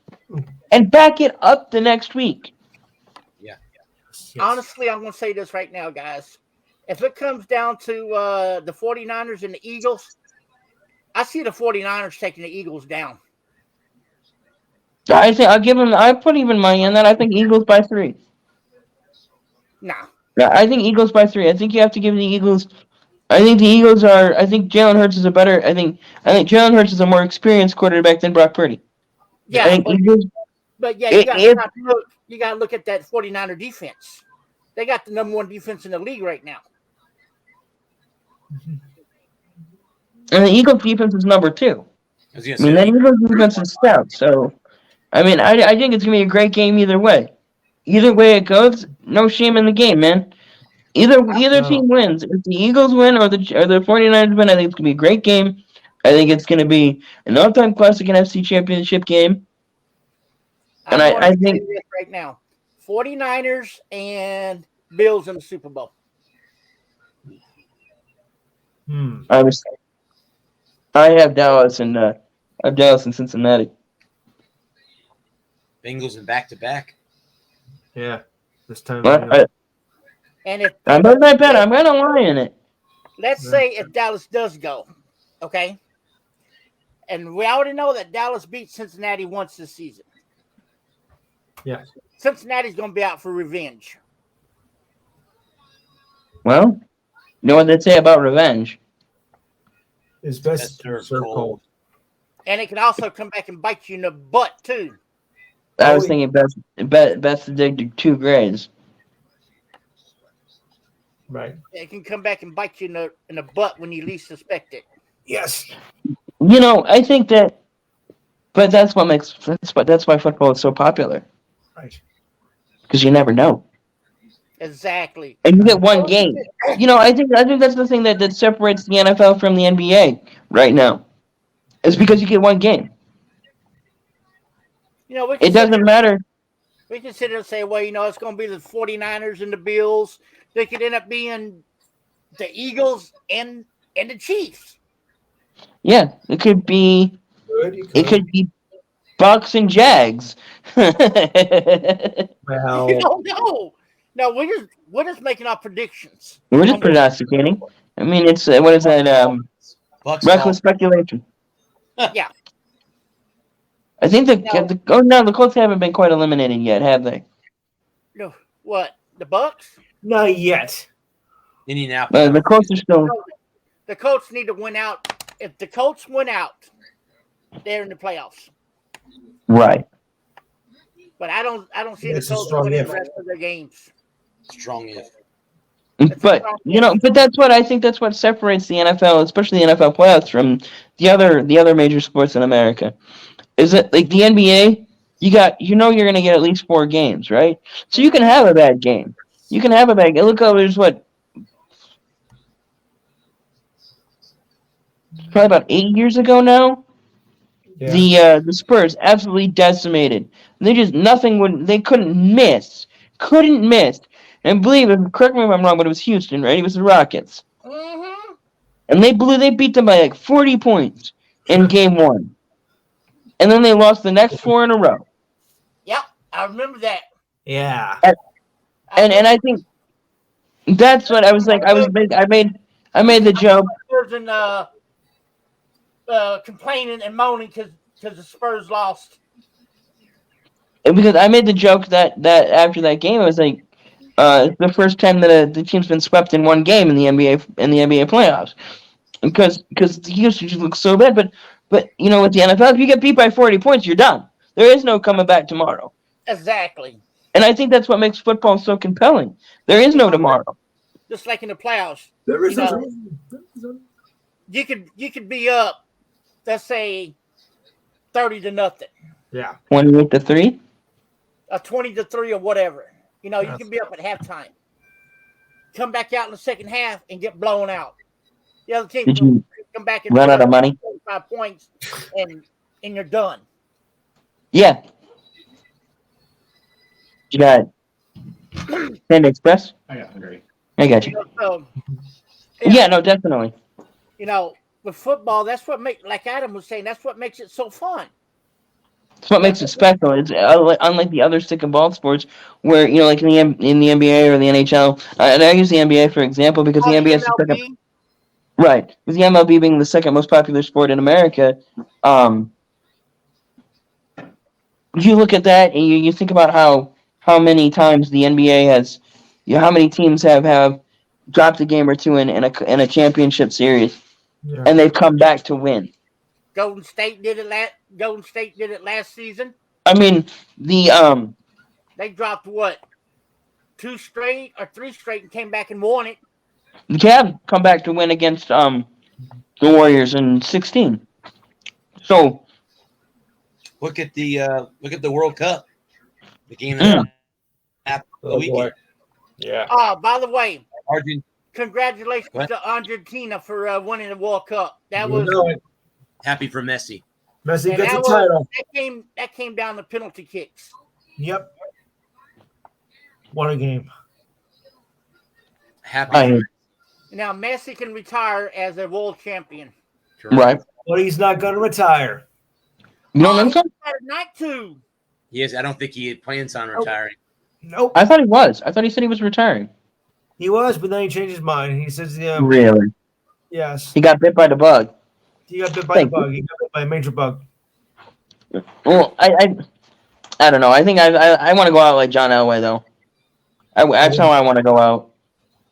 I know. Win it all. Win them back to back. They saying that, you know, back to this Brock Purdy thing. Okay. Everybody's saying that he's a young Steve Young. Interesting. Wow. That's not a bad comparison.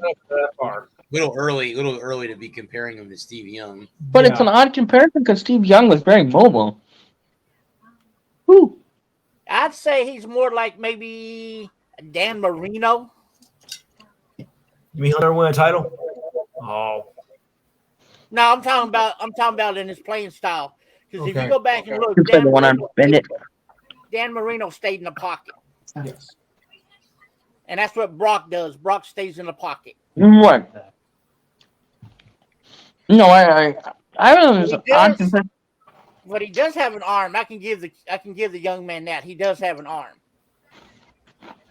And then when you have a running back like Christian McCaffrey, that makes it a little better too.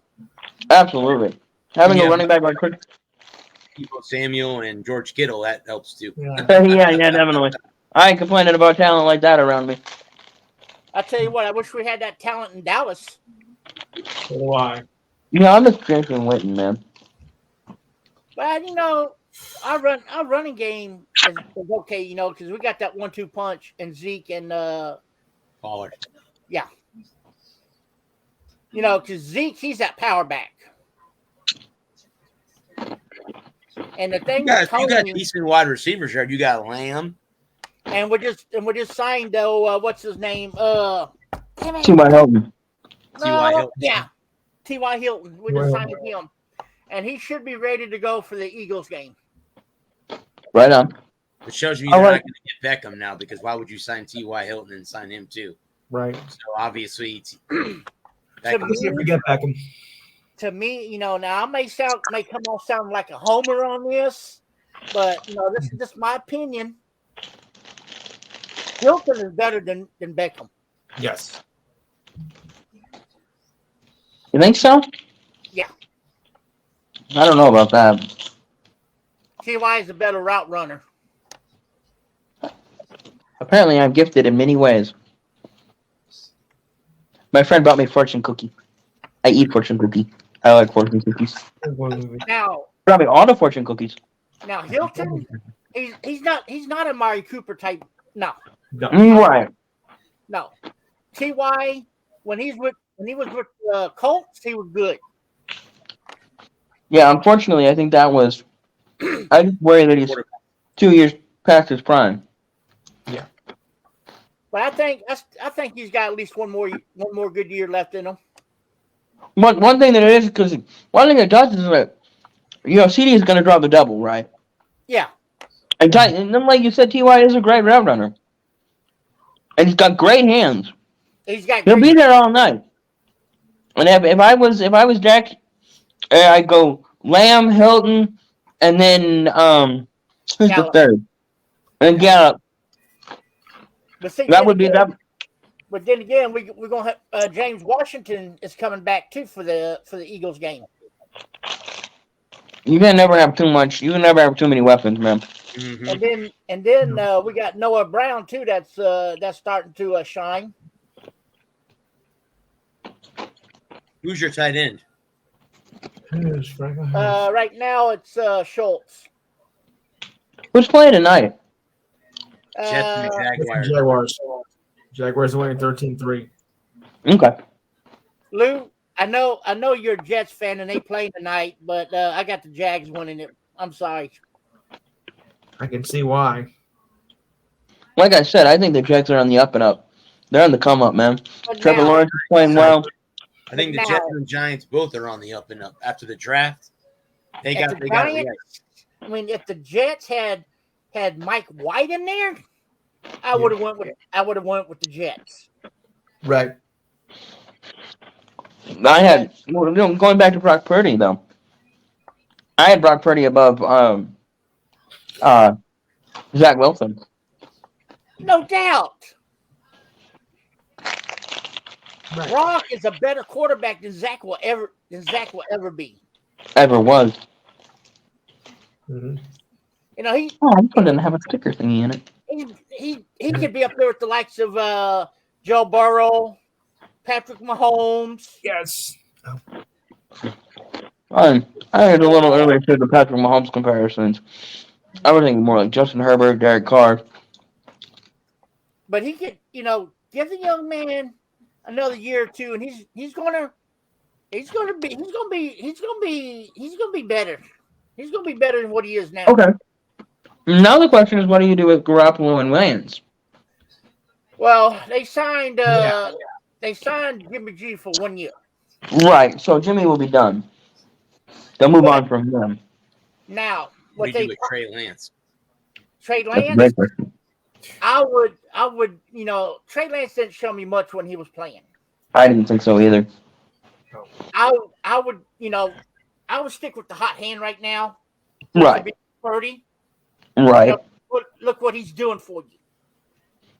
And I I'll make Lance the backup until Brock starts messing up. Then when Brock starts messing up, then I would bring Lance back in. yeah, but quarterback by committee, it never works. Right. But you never know. I mean, if Brock Purdy takes you and wins you a Super Bowl this year, it's gonna be really hard. It's gonna be really hard to bench him. Because we all know that Kyle Shanahan. we know where he got his coaching style from. He got it from his dad, Mike. Mm-hmm. And Mike was a hell of a coach. Mike was one of the best that I've ever seen. And Mike, I mean, he could sit there. He could take a nobody QB and turn him into a Pro Bowler. quarterback or a MVP candidate. What Mike Shanahan was really good at doing. Mike Shanahan was really good at doing more with less. Mm-hmm.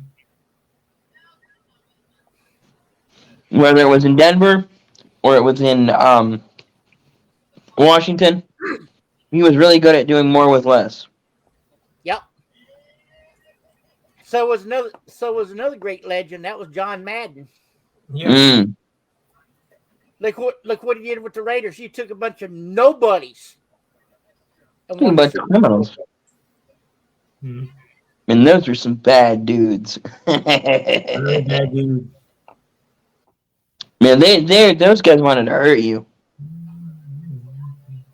Yeah, you don't see that no more. You don't see those big 380, 385 pound linebackers in the NFL anymore. Nope. One name, Ronnie Lott. You take your head off it. Oh my God, yes. Oh, there's another one too that would hit you. When you got hit by him. You know you've been hit. That was Bill Bates. Mm. Another John Lynch. Yep. John Lynch. But Brian Dawkins, man. Brian Dawkins went out to hurt people. He Yeah. lived to hurt people. Bill Steve Bates Mhm. was hurt Another for one money. that hit hard. You know, there's a Um, story about Bill Bates in college. When he was playing in college, he hit somebody. He went helmet to helmet with somebody so hard that it cracked the other player's helmet. Mm-hmm. And this goes back to what we were talking about either on your show or on our show a couple weeks ago. I think it was on your show last week. About the fact that the NFL has known for years that playing football is dangerous and how dangerous it is. Exactly. And these guys didn't care about their own safety. Yeah. And Bill Bates had a nickname in the NFL too. They called him Bill the Hitman Bates. Mm. Yep. Bob Sanders, man. Bob Sanders is the meanest free safety I've ever seen. And there was another one. There was a defensive lineman that wasn't afraid to hit you neither, and that was William the Refrigerator Perry. Mm. That's That man there would stomp on you. What about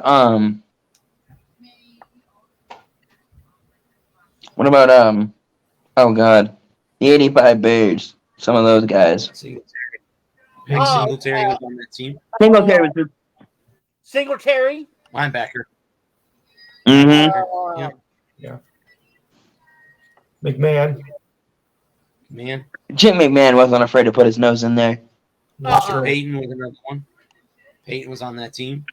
Mm-hmm. Again, another guy that wasn't afraid to stick his nose in there. No.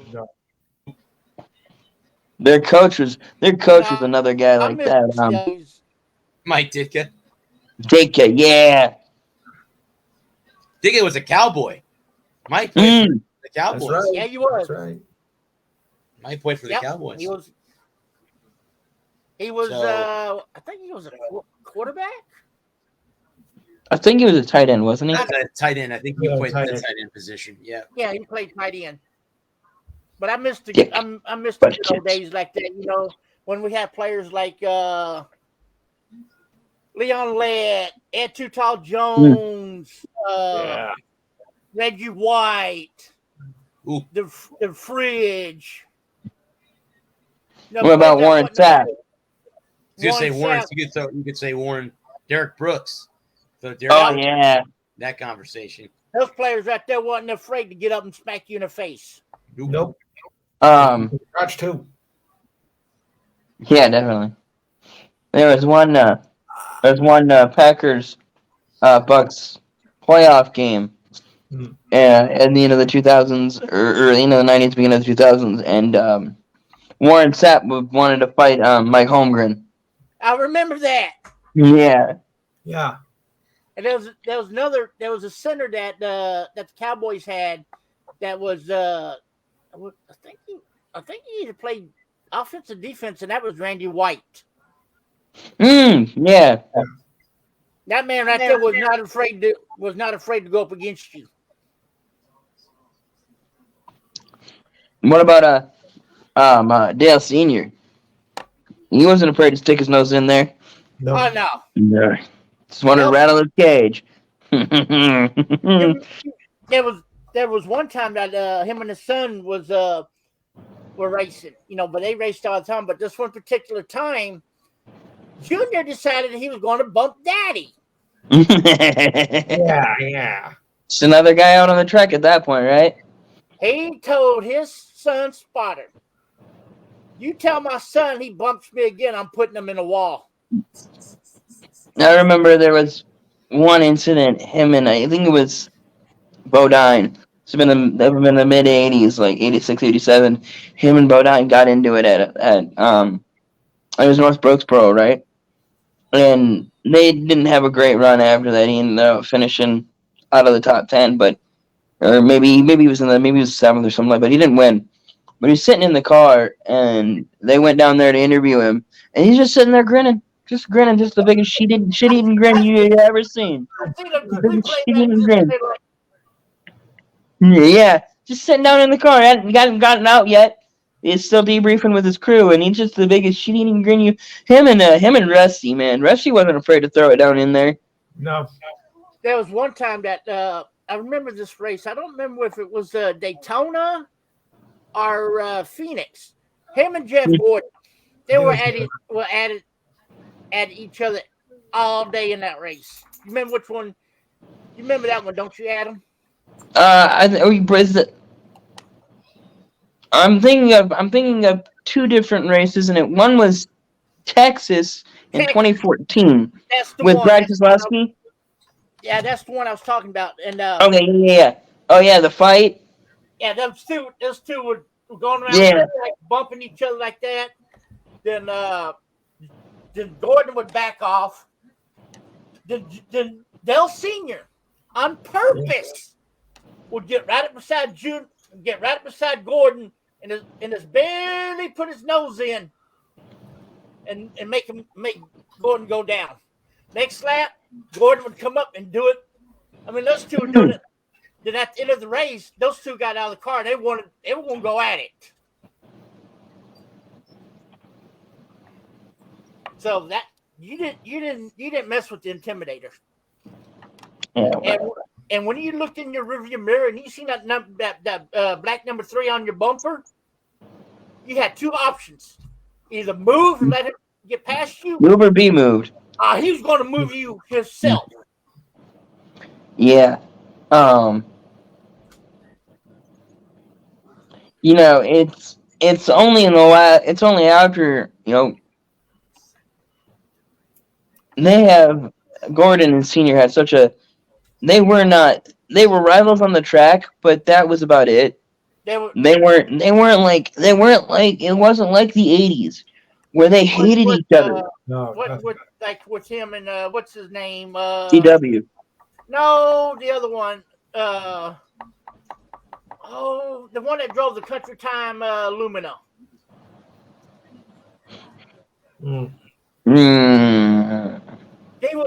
They did when they were talked about when they did that movie 3. Right. I'm not coming out of it.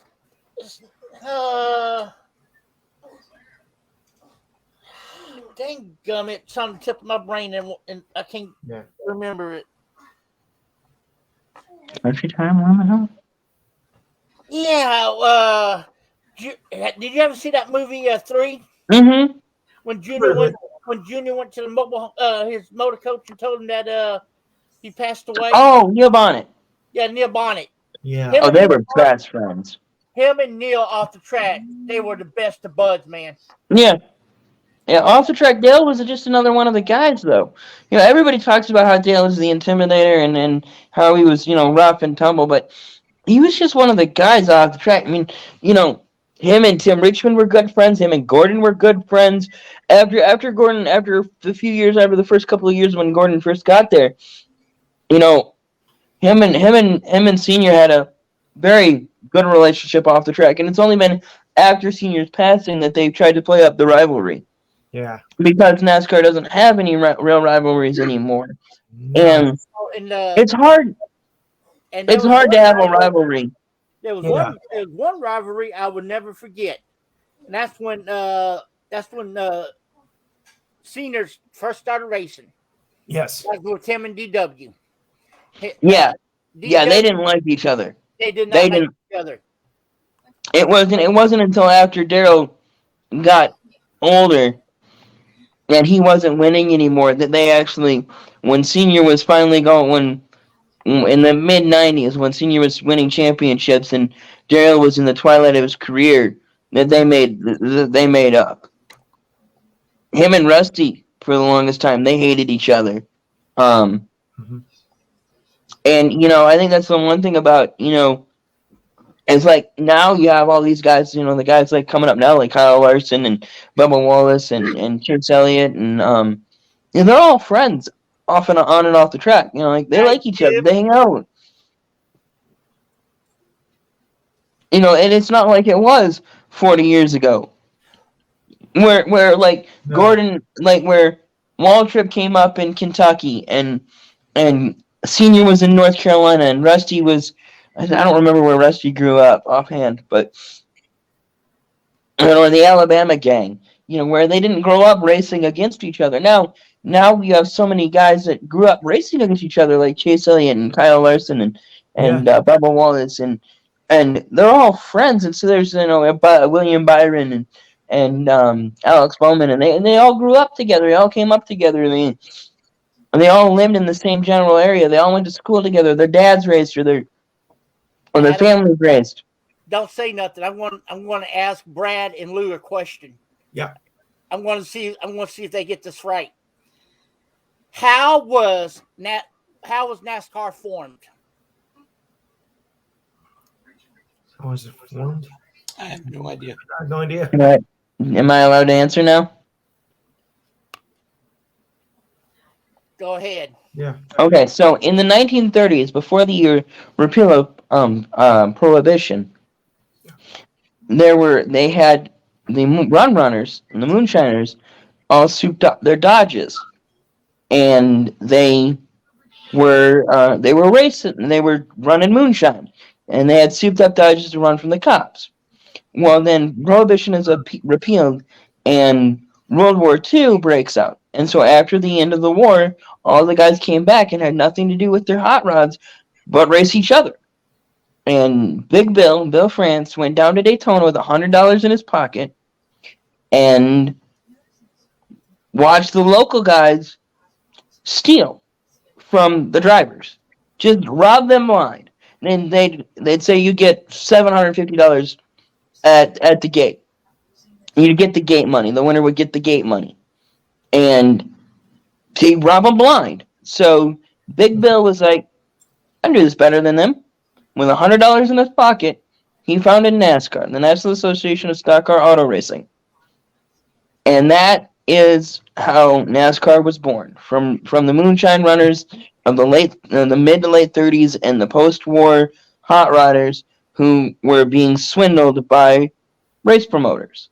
Mm-hmm. And that's why Big Bill created the sanctioning body that became what is known today as NASCAR, because he promised his drivers that they would have a cut, they would get a cut of the track profits, and he was true to his word, and he built an empire, and his son blew it up. Bill Jr., Little Bill, he took it mainstream. He got ESPN involved. He got TNN involved. He got national. He got FS1. He got Fox. That's one. Because Little Bill was still there when they signed that deal. That was his last contract. The last contract deal was with NBC and Fox. Then like Adam was saying, he got ESPN involved. He got ESPN involved in the 80s. CBS. He was the one that got him. He was the one that got them on CBS in the late 70s. And also, Bill France Jr. got MRN involved too. Right. Which is Motorsports Racing. Motor Racing Network, yeah. Yeah, Motor Racing Network. Yes. Yep. MRN, PRN. He took it national. And it was a perfect storm. It was the blizzard of '79, and the East Coast was shut down, and there was nothing on in '79, in late February of '79, and CBS had agreed to run the Daytona 500 flag to flag, the first ever NASCAR race broadcast flag to flag live as it happened. And of course, Petty wins the race, and Allison and Yarborough are down in turn 4 fighting. I've seen videos of that, because what happened in that one was those two were bumping each other Oh yeah. All race. Yeah. I mean, they were bumping, rubbing. Then all of a sudden, they both spun out in turn 4. Hey, Brad, are you okay? And Yeah, I'm fine. I there's a video. I had a Christmas party last night, and I'm doing karaoke, and Oh no. Oh, okay. oh no, I saw you looking I'm down fine. at. You've And been I'm- off the. oh no. and I'm tired. I'm tired. I've been up the last 2 nights late, so I'm off tomorrow. So it's nice to have Oh, yeah, me tomorrow too. off. What did you actually do? If you guys want to see the video, I'll share it with Yeah, you. it's Right. it. Oh, great. I wanna- Send it to me. I'll watch it later. I want to see the video. But it just. I'll send it to you guys. Hang on just a second. Oh no. All right, sounds good.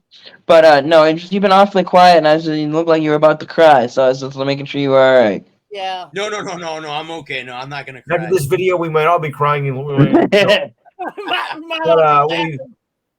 be laughing so hard we'll be crying. I'm good. No, I don't. I'm gonna have my mom. You know, this was her holiday. Right, I didn't miss mom's holiday.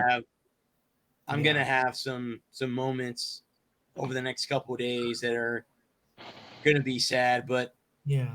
she would want us to be happy, and that's Yeah, absolutely. Of course. I talked to my sister the other day about that, and that's why I wasn't here last week, guys, because she had a mental breakdown, and I had to go talk to her, and I'm like, you know what? That's what brother's for. Not the greatest timing in the world, but it's family, so I had Absolutely. Of course. So that's why I wasn't here, and I'm gonna be back here. Yeah, no, I'm tired, and I'm rewatching that video like a damn fool. But anyway, it's Living on a Prayer. Oh dear. That's the song I sing. Yeah. I was forced to sing. I don't sing. I'm an announcer. That's what I told him. I said I don't sing. Oh, but you got to do it. You I got to do. do it. Okay. I love to sing. I'm not any good, but I love to sing. See, he's But- laughing. He's laughing. So you see, that's what I'm saying. See, he's laughing. He's laughing. What possessed you to do karaoke anyway? I didn't want to do it, Lou. I was forced to do it. Was it the? Yeah, I was gonna say it was The Office, wasn't it? Correct. It Of was a course. party. Of course. And I wasn't drinking. I was probably the only one. No, there's only 2 of us that didn't drink. Yeah, he's laughing. See, he's laughing. See, he's laughing. But See, Hey, it makes you feel good when you can show video like. See, I wasn't laughing at you. I was laughing with Laughing you. with you, not at you. no, I'll be honest with you. You know what? I'm not a karaoke guy, but I did have fun. I have to admit that. that's good. I have to admit, it's not that Like I don't I love karaoke. that wasn't really the song that I would sing. I'm Right. not the biggest Bon Jovi fan. Neither am I. You know, I am. he's not a bad singer. I'm not taking anything away from him. It's just I'd not your rather musical. sing like Shine Down or something like that. But Right. Give me my Yeah. classic I've done country- that. Give me my classic country and classic rock. I'm fine. or Queen, I Yeah. could have sang Queen if that was the case. You know, I I'm didn't talking. think about that. I'm You should talking about believe it. artists like the Beach Boys, ZZ Top, Yeah. All good bands. All good bands. what then bands like that, All Good good stuff. I like all kinds of music. and then classic country, George Strait. Oh, there's a good No, karaoke song. No, Friends in Low Places. There's a good. Yeah. Oh yeah, yeah. No Show Jones, George Mm. George Jones. Yeah. Loretta Lynn. Crystal. Oh, her and Loretta Lynn are sisters. Yes. Mhm. Despite a very wide age gap. But Here's the Yeah, question, no. girl, since you've seen the video, should I post that on Facebook? Tell me the truth. You can tell me yes or no. I don't care. Hesitation. I'm going to say no. I'm going to say no with that At your hesitation. own risk. Yeah, That that's all I can. hesitation. That's all I can tell you to do. That show risk. At your own risk. Well, hey, I got a death threat from one of the articles I read recently, so can't be that much bad. So, Right? I mean, Whoa, you whoa, kind whoa, of. whoa, whoa, whoa! Somebody threatened to take your life. no, they didn't threaten to take my life. They told me to go die. That was what they Mhm. said. And it was about Alex Golish, who's the new head coach for USF. I wrote in the article that Byron Brown, the quarterback for USF, he went like 21 straight passes without an incomplete. They took that as a negative, that I was saying that was a negative. Huh. And I wrote in there, he had 21 consecutive passes without an Yeah. incomplete pass. So instead of taking that as a positive, they took it as a negative. You don't know what you're That's talking their about. problem. Okay. Well, going kind of tying this all together. This was like '97, I think it was. And Gordon was coming off his second championship, getting ready to. He won the championship in '95. '96 wasn't a great year, but I mean, it wasn't a bad. It wasn't the same. It wasn't up to the Gordon standards that he'd get accustomed to, but it wasn't a bad year. And '97, he won the championship. In '98, he gets to Daytona and they unload the car and they're going through driver's introductions and he gets booed. For the first time in his career, he's getting booed. And he pulled Dale Senior aside later on at some point, and he asked Dale about it. He's like, "What does it mean? What am I supposed to do? How am I supposed to react?" Yeah. And Dale said, "Don't worry about it." He said, when they, don't worry when they cheer, don't worry when they boo, worry when they say nothing. Yeah. Mhm. And so you can tell me to kill myself all you want. I mean, it means you're reading the article at least. I mean, you clicked on. I don't care if you read it or not. You clicked on it, and that's all I need. You know what Ralph said? Ralph goes, "Hey, put it to you this way: who gets to be in the box? Are they in there with you? That's No. right. There They you don't go. have to have an opinion." Right. There you go. And I mean- I talked to Adam. I told Adam about this. I think Adam's the only one that knows about this. That I had this person come to me and tell me I don't know what I'm talking about when it comes to sports. I mean, get on the show and tell me I'm wrong. Yeah. Yeah. I mean, it's an open line. And you know what I told him? If I didn't know what I was talking about, why do I have a show? Why do I have a Right. sports show? I mean, Same with me. if you don't like what I got to say, well, come on here and tell me why I'm wrong. Tell me why I'm wrong. Yeah, don't tell me that you think I'm wrong. Tell me why why am I wrong? What did I say that was wrong? That's why we do this, to get people's opinions and To give our own. Give our yeah. This is I'm not an expert. I'm not an expert. I don't claim to be. I don't claim any kind of insight or greatness. I'm standing on the shoulders of giants. I listen to all the experts talk, but I can look at the numbers just as much as anyone. I can read the numbers. I can fact check. I got Google. I don't have a producer in my ear telling me, And most correcting of me the when stuff I'm. we talk about comes directly from NFL, Mm-hmm. the NFL sites, the NBA sites, MLB sites. Anybody can go, go, okay, I want to see what's going on with NFL. Go NFL.com and it pulls up all the news. Yeah, the news and notes of the day, and I mean, and the way it is now is like you don't have to have the millions of dollars at your disposal of an ESPN. Nope. Right? We don't have producers in our ears telling us when we're right or wrong or correcting us on information. We have to look it all up on our own, just like anybody else, just like any of you other Tom, Dix, and Harrys out here telling me I'm wrong or telling Brad to kill himself or telling Gerald that he's wrong. Apparently Lou's the only one out here unscathed, but so far, right? But I have a lot of critics though that think, "What the hell are you talking about?" Oh yeah, right. Let him. I mean, right. I had one person who was I was doing articles for WNBA and whatnot. Like, who gives a cat's ass and whatnot? I'm like, shut up. Right. Well, it's not your like Adam told me, haters are going to hate. That's right. As soon as you get haters, you're doing your job. Exactly. Take it.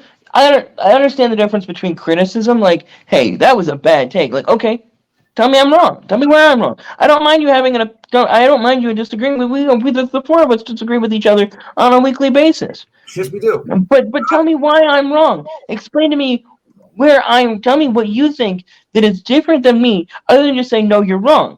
Because if you say no, if you're just gonna sit here and say no, you're wrong, that's not a conversation. That's just an argument. Right. And if I wanted to be told no, I was wrong 100 times, I talk to my 5-year-old. Just like with Adam, he thinks Tom Brady is a great QB. Okay. Uh-huh. I don't think Brady's a good QB. Wow. Why? He's got all the numbers. He's got the rings. He's got the accolades. He's got 16 Pro Bowls or more. I mean, he's got the numbers to back it up. How many? Let's go back and look what he was involved in. The Deflategate, which was debunked. The Spygate had nothing to do with Brady. Whatever it was. They were punished for it. I mean, everyone was doing it, and they did it wrong. They did it wrong. They were punished for it. I don't know what else you want them to do. Kill him? I mean, I guess they could sacrifice him, but that seems a bit extreme. He should have got a few games suspension. Yeah, he was suspended for 4. He got a 4-game suspension for Deflategate, which would have been. I'll send you the link later, but which has been proven that it would have been. It's just as easy for it to have happened naturally than. He broke his cell phone and served a 5-game suspension. Yeah, for the Deflategate thing. That was all part of Deflategate. And the spy thing had nothing to do with Brady. That was all Belichick and the coaching. And they got punished for it. They lost draft picks and they had to pay fines. I mean, was it right what they did? No. I think Todd Bertuzzi should have been thrown out of the league. But on that one. But he wasn't. He came and played for my team, and he was a great player for my team. Am I supposed to stop rooting for my team because they send a guy I don't like? No. I mean, how? Where? Just like if we got Odell Beckham Jr. Okay, I don't care much for Odell, because his attitude. He's right. But he's a great player. And that's the problem is like Michael Irvin was a problem. Is his attitude. Michael Irvin was a problem, right? He was. But you overlook it, right? You look past the problem. But if we picked him up, I'm not gonna stop rooting for my Cowboys just because we got Odell Beckham. And I'm not gonna stop rooting for Tom Brady because he was involved in things that he shouldn't have been involved in. He may have been involved in that he was suspended for. He was punished for it. I mean, he was punished for what he did, and if he did wrong, he deserved to be punished. He was punished, and I mean, now this you look back to this Spygate. You can say he's not a good person. You can say he's not a good person. I will agree that he's not a good person. I will vehemently disagree that he's not a good quarterback because he's a great quarterback. He has the numbers, he has the rings, he has the accolades that earn you the right to be called great. Now back to this Spygate. We don't like him. You don't have to like him. Let's get Von Allen on here. We'll have a discussion about Tom Brady. Yeah, definitely. Back to Spygate. I think Bill Belichick should have been suspended indefinitely from the NFL. No question. Could have been. I mean, but the way that the thing about it is the way that the punishments are doled out is how they're doled out. I mean, Ray Rice wasn't even suspended until the video came out. Ray Rice should have been suspended indefinitely. It should have been suspended immediately, and until the video came out, it was a he said she said thing, right? And Joe Mixon was assaulted. Yes. And defended himself, and he had his space. He was suspended for 6 games in college football for doing nothing but being assaulted and defending himself. I mean, Elliott.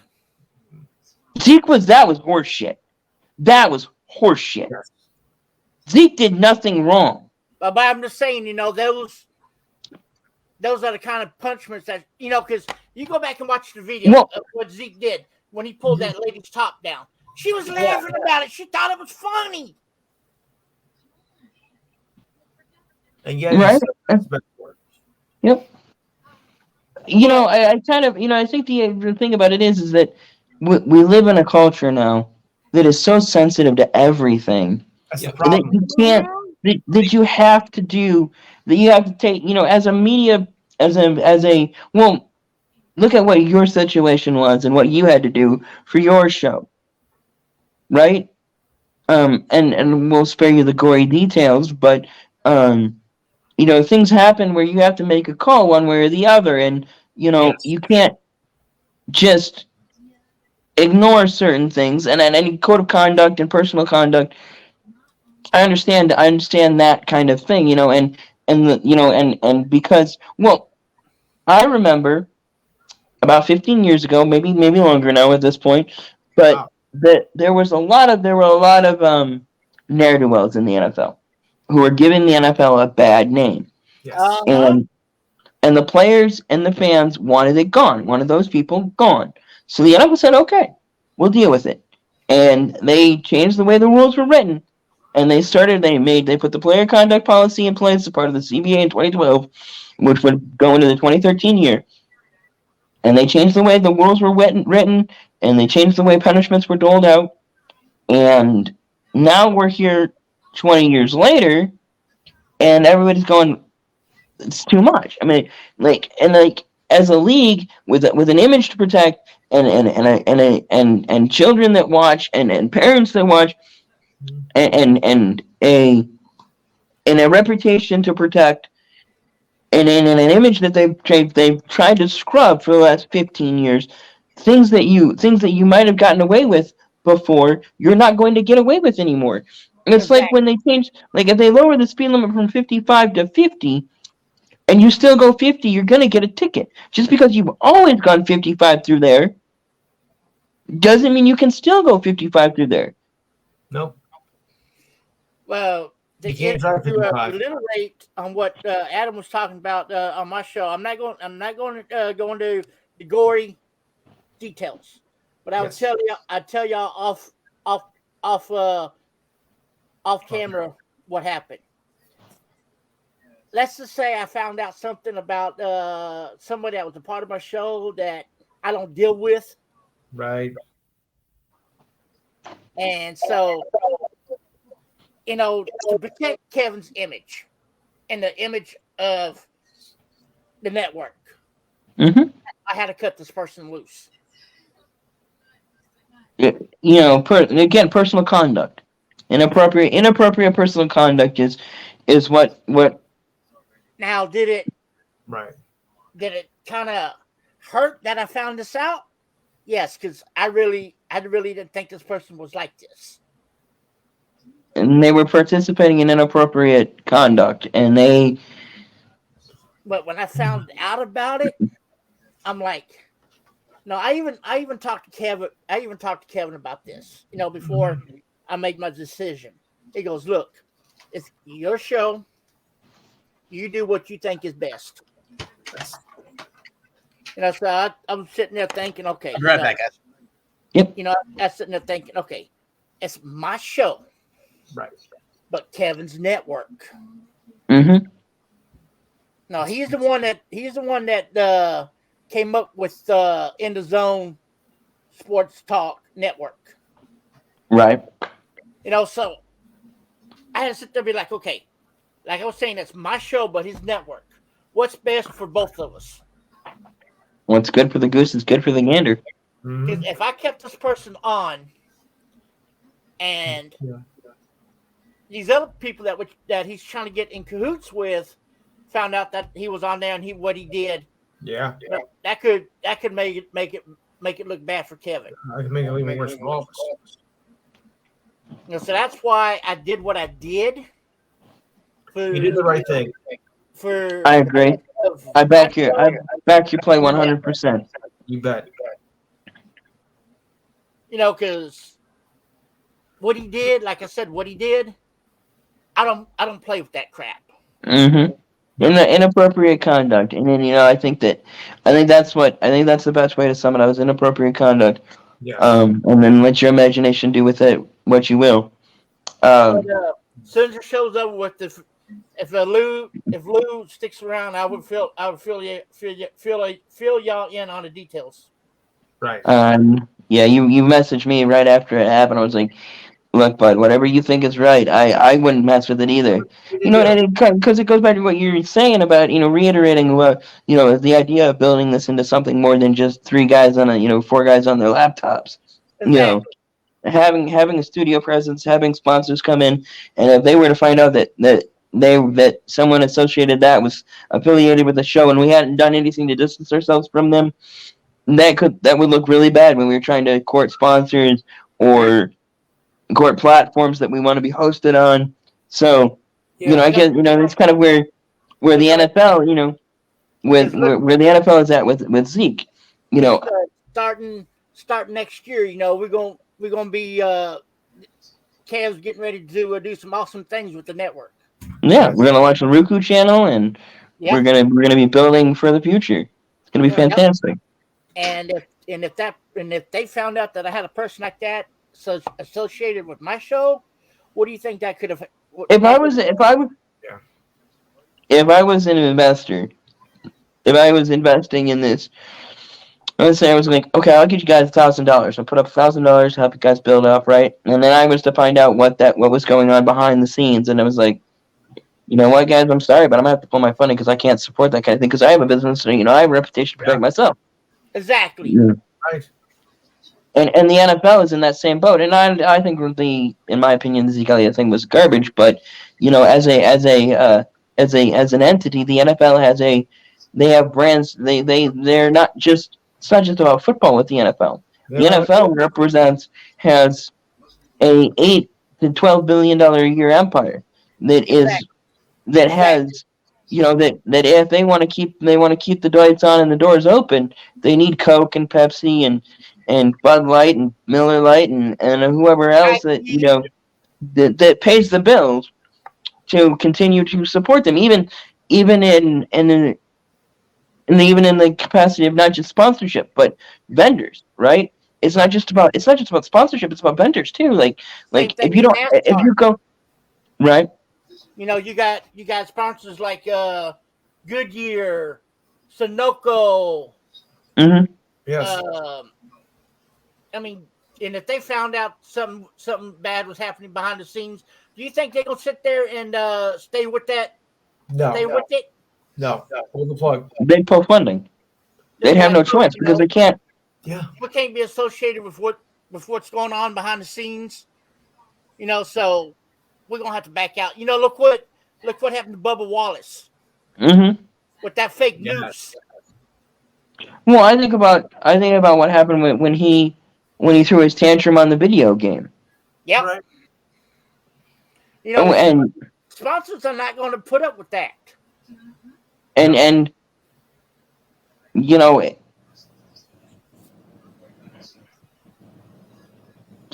I guess we're kind of close to the end here, though. Mm-hmm. Yes. Should we do favorite moment of the year? My favorite moment of the year was meeting Brad and Adam. Oh, I'll take that out. I'll second that thought. My favorite moment was meeting you, Jared. I didn't know what to think about you at first. I didn't know what to think about you, but you're a welcome member of the team. It's good to have you aboard. Yeah. You're probably thinking, okay, what's this redneck doing here? Well, you were so unpolished. You were so unpolished when we first started.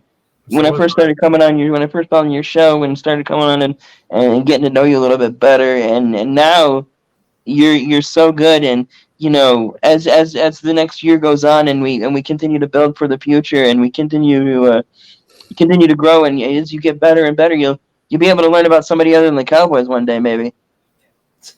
Hey, I'm learning as I'm going right now. I'm watching all these games. I just don't watch one game.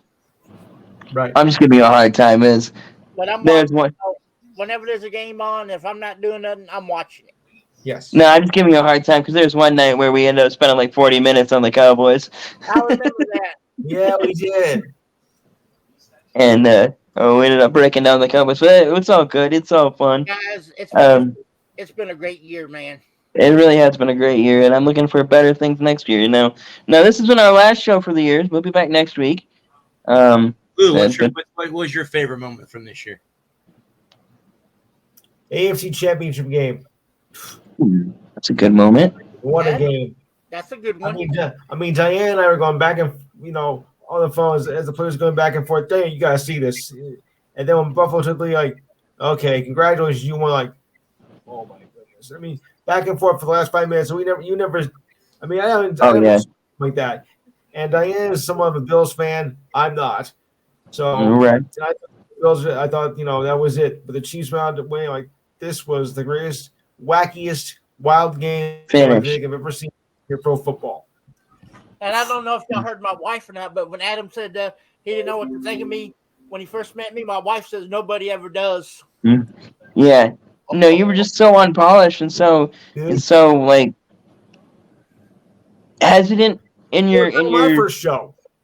And then getting to know you and getting to work with you over the last couple months here and getting you more engaged and in the conversation where you're not just so quiet that it's like, why are you even here? It's great having you here and having the ability to have another voice. Because a lot of people think, like, what is he doing here? He's not that good. A lot of people think I wasn't good. Something I wasn't good. But I've learned a lot over the years from doing these shows, especially from Brad and Lou and Kev. I've learned a lot from them. And the biggest thing is just keep doing it. That's what I've learned is that you just have to keep doing it. No matter how bad the show is, you just keep doing it. And that's the reason why. Remember, keep doing it till you get it right. Why I'm taking these few weeks off until after the first of the year, so that way I can reset, reprogram, and rest. And get Same here. Get Re-energize from this year's shows. Figure out, okay, how can I make the shows next year even better? Yeah, my biggest piece of advice is to watch your shows back. I know you hate your own voice. I hate the sound of my own voice, but the biggest thing for me was to just watch my show back. Listen to it, learn from it. Yeah. Yikes. That's the biggest piece of advice I can give to any young podcaster out there or new podcaster is just listen to your show back because you'll learn. I didn't see myself doing this a few years ago. Really, I didn't. Yeah, Brad can. When I first came aboard, I'm like, I thought it was just like a one-shot deal and whatnot. And that's okay, what I thought. Be like, and then they asked me to become like the bum on the couch. They just won't leave. Exactly. Oh. Or like when the in-laws come over and you try to get them to leave, you're like, you do everything you can think of to get them to leave, and they won't leave. Well, let's put it this way, guys. As it says in 12 Pains at Christmas, was one of the worst things facing my in-laws. Oh no, definitely. But I hate it. I'm glad. But my in-laws live about. My in-laws live up in New York. I don't have to deal with them that much. Yeah. But yeah, I thought it was gonna be a one-off myself. I end up in the doghouse. Arf, arf. I thought it was gonna be a one-off myself, and then Brad said, "Hey, you want to come on and talk Michigan?" I was like, "Yeah." Does chicken have lips? I mean, the answer to that question is no, but the answer to your question is yes. Yeah. I'm going to tell you an interesting story real quick. How I got started in this. I was messing around on Facebook one day, and I came across a show on there called The Barbershop Show with Kev. Yeah. I said, I'm going to sit here and check this out and see what it's about. Well, I started watching it, and I said, I'm going to call in just to see what this is about. Well, called in, started talking sports, and this past year, I sat there and I was thinking, I ought to give the sports podcast thing a try. What do I have to lose? Mm-hmm. Right. And so I got with Kevin, and we talked about it, and it just went from there. Yeah. And I've had to talk all three of you off the ledge several times. I mean, No, for I'm me, serious. I mean, all three of these guys are great guys, and I love working with them every single week. Yeah. But there've been times when they've been low, and they've been like, "Why am I doing this? This ain't worth it. I stink. Nobody likes me." And I'm like, "Okay, who cares? I mean, if they don't like you, that's their problem, not yours." I think a lot of it is the pressure that we are under, try to make the shows better. right. If we let that pressure get to us. Well, So much of that pressure is self-imposed, though. Well, for me, it's a little bit different because a lot of people know this, that I have a disability, and I think sometimes I just let it get the best of me, and thinking, I do too. this is what he's talking about. He's got this problem, he's got that problem. I think I do a pretty good job despite the fact that I have these kind of disabilities. You can laugh at me all you want. You can say, you're stuck in what I say, fight me. Okay, I'm doing it, and there's nothing you can do to stop me. There's a lot of people that they look at me and they'll be like, well, he's normal. There's nothing wrong. Right. Wrong. I got something wrong with me, and it's called bipolar. Yeah. Right. But it's like I tell you guys every week, this week's a new week. Last week's over and done with. We're just gonna, put that one down, and we'll pick up the next one. We'll be better next week, and next month, next year. Yeah. I think it's when I had COVID, I grew 2 heads. Ooh, that was awful. Before I met my wife, I would let this disability put me down. Mm-hmm. I'll be sitting there thinking, why did this happen to me? It's a curse. Right. But when I met my wife, she's been helping me trying to get over it. Well, and I look at Brad, and and how his show has progressed in the last almost 3 years now, and how we've gone from being a 2-man crew with Lou on the side to being a 4-man crew. Is it 4 years now? 3. 3 years. That's I was going to say, before you get into it, I just, my greatest moment of the year is doing this show without my mom. This is the first year, complete year without. This was always my mom's favorite day of the week. Rest in peace, Mama Walker. Rest in peace, Mama Walker. She loved this show. And like I said, just like Adam, I love you 3 guys. There are weeks that I don't want to get on here, but I get on here because you guys make me feel good. A couple weeks ago, remember I told you I was in a crappy mood, and for that 2 hours, I was above that. My greatest moment of the year is just to have you 3 guys get me through a tough year. Next month my mom will be gone for 2 years, so just to have Brad, this every week. You have my condolences. I lost my mom back in 2009, and it's still hard. They never get through here. Yeah, especially around the holidays. Especially hard now because this was her holiday. This is Christmas. This was my mom's favorite holiday. Yeah. She was going around. She had this saying, and I'm gonna try to say this without getting teary-eyed here, guys. Go ahead and get teary-eyed, Gerald. It's okay, man. It's all right. But if I do, it's okay. She would go around saying, "Jesus is the reason for the season." Absolutely. Amen to that. Someone who had a pen. Recently baptized, I can get. She had a button she wore during this time that says, "Jesus is the reason for the season." Absolutely. Yeah, absolutely. But like I said, she's been gone since 2009. I still miss her. Mm-hmm. But Other times I could be outside doing something, and I swear I hear her calling my name. mhm. Oh, yeah. Will. I get mine all the time. That's Gerald. normal. That's normal. You I'll know, be and sitting then- there doing something, and I'll hear something, and I'm like, instinctively, I know that's her. Then I'll look, know- and there's no one there. No and, one's you there. know, she wore this French perfume called Jean Two, Oh, yeah. and every now and then I can get a whiff of it, and I'm Okay. like, I'll go Yeah. looking around like, okay, this is strange. There was one time you asked me if I sprayed it. And I asked my wife, I said, "Did you spray it?" And she goes, "No, I didn't." I'm like, She's there. She's still there. Yep.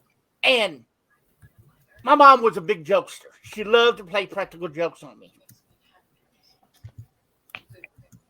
Now, I use smokeless tobacco. And I had a can sitting on my nightstand. Oh no, did she slap it with beef jerky? I went looking for it. I couldn't find it. I mean, I tore No. everything up around that area. Could not find it. I sat down. I'm like, okay, I know I put it here. Walked into the kitchen, make sure I didn't live in the kitchen. Came back in the bedroom, and it was there. And I'm like, I know I looked there 3 damn times. She moved it and put it back. You left the room. She put it back. She And put it she's down. just, I couldn't do nothing but laugh. Yeah. Just doubled up laughing. Right. I was. I even asked my wife. I said, "Did you move it?" She goes, "No." Okay. Nope. Gentlemen, is anyone doing a show next week, or is it just going to be just me? No. Not until Oh, not until January. I'm off. Yeah. Until, I'll be here. I'm off until after New Year's.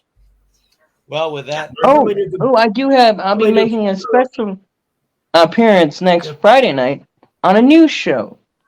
It's from, you remember James Ludwig? yes, We had him on the show one time. Yeah. he's asked me to come on, and I haven't got an opportunity to do it. Yep. I will be on his show next 8 to 10 on Friday nights. I'll tune in about 9. I see. I see Friday, if I can make. for me, right? I see if I I'll can send make. you guys the link. Remember, for me, Friday is date night. Mm. Oh, nice. Remember, Yeah, I have a lose- girlfriend. lose- Rosie Palm will be happy to have somebody take her out for a change. All the jokes I've done this year, of course. Who can forget the one for my birthday, right? Oh, it happens only once a year. What? You doing your taxes? Yeah. You think I forgot about that, huh? No, I didn't forget that one. No. Uh-huh. I think we need to, and with that, Yeah, I'm gonna try to close everything out now. Let me gain my bearings here. Yeah. Anyway, that seriously, guys, everyone out there, happy holidays, Merry Christmas if you don't celebrate. kill me. Yes. We'll be back next week to close out the year. If I live that long. If I live that long. Yeah, see, Adam's in a casino tonight, so he might have his hands next week. Comes back and he's got no I was hands. wondering what the setting at, and now I Yeah, know. he's in a hotel room. Yeah, yeah. I knew it I when thought, knew I thought it was different. I thought it was a different setting with you tonight. Yeah, Yeah, like, this is- when he around. moved the computer, I'm like, he is not at home. That is No. not his house. I No, can tell. I thought Yeah, you live, for a minute, but now I know. Now I know it's in a casino. Well, where is live it? from North Carolina. Hilton Head. The Cherokee. Oh wait, Hilton Head, South Carolina. That's right. Yeah, it's just across the border. Okay. Okay, guys, we better let him end this. Right. We'll be back, guys, next week. This has been the Walker Report, part of NGSC Sports, part of In the Zone Sports Talk Radio. Guys, we'll be back next week. We love all you guys. Stay well. Have a Merry Christmas and Happy Holidays. Until then, I am the Sportster Bradley Walker. Peace. Merry Christmas, Stay everybody. warm. Cut, print, send it. That's not a story altogether. Good night.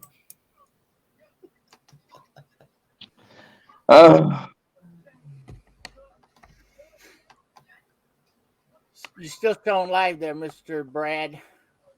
Yeah, I'm trying to end it here. Hang on a second. I Computer's not working. don't have any more terrible jokes to close the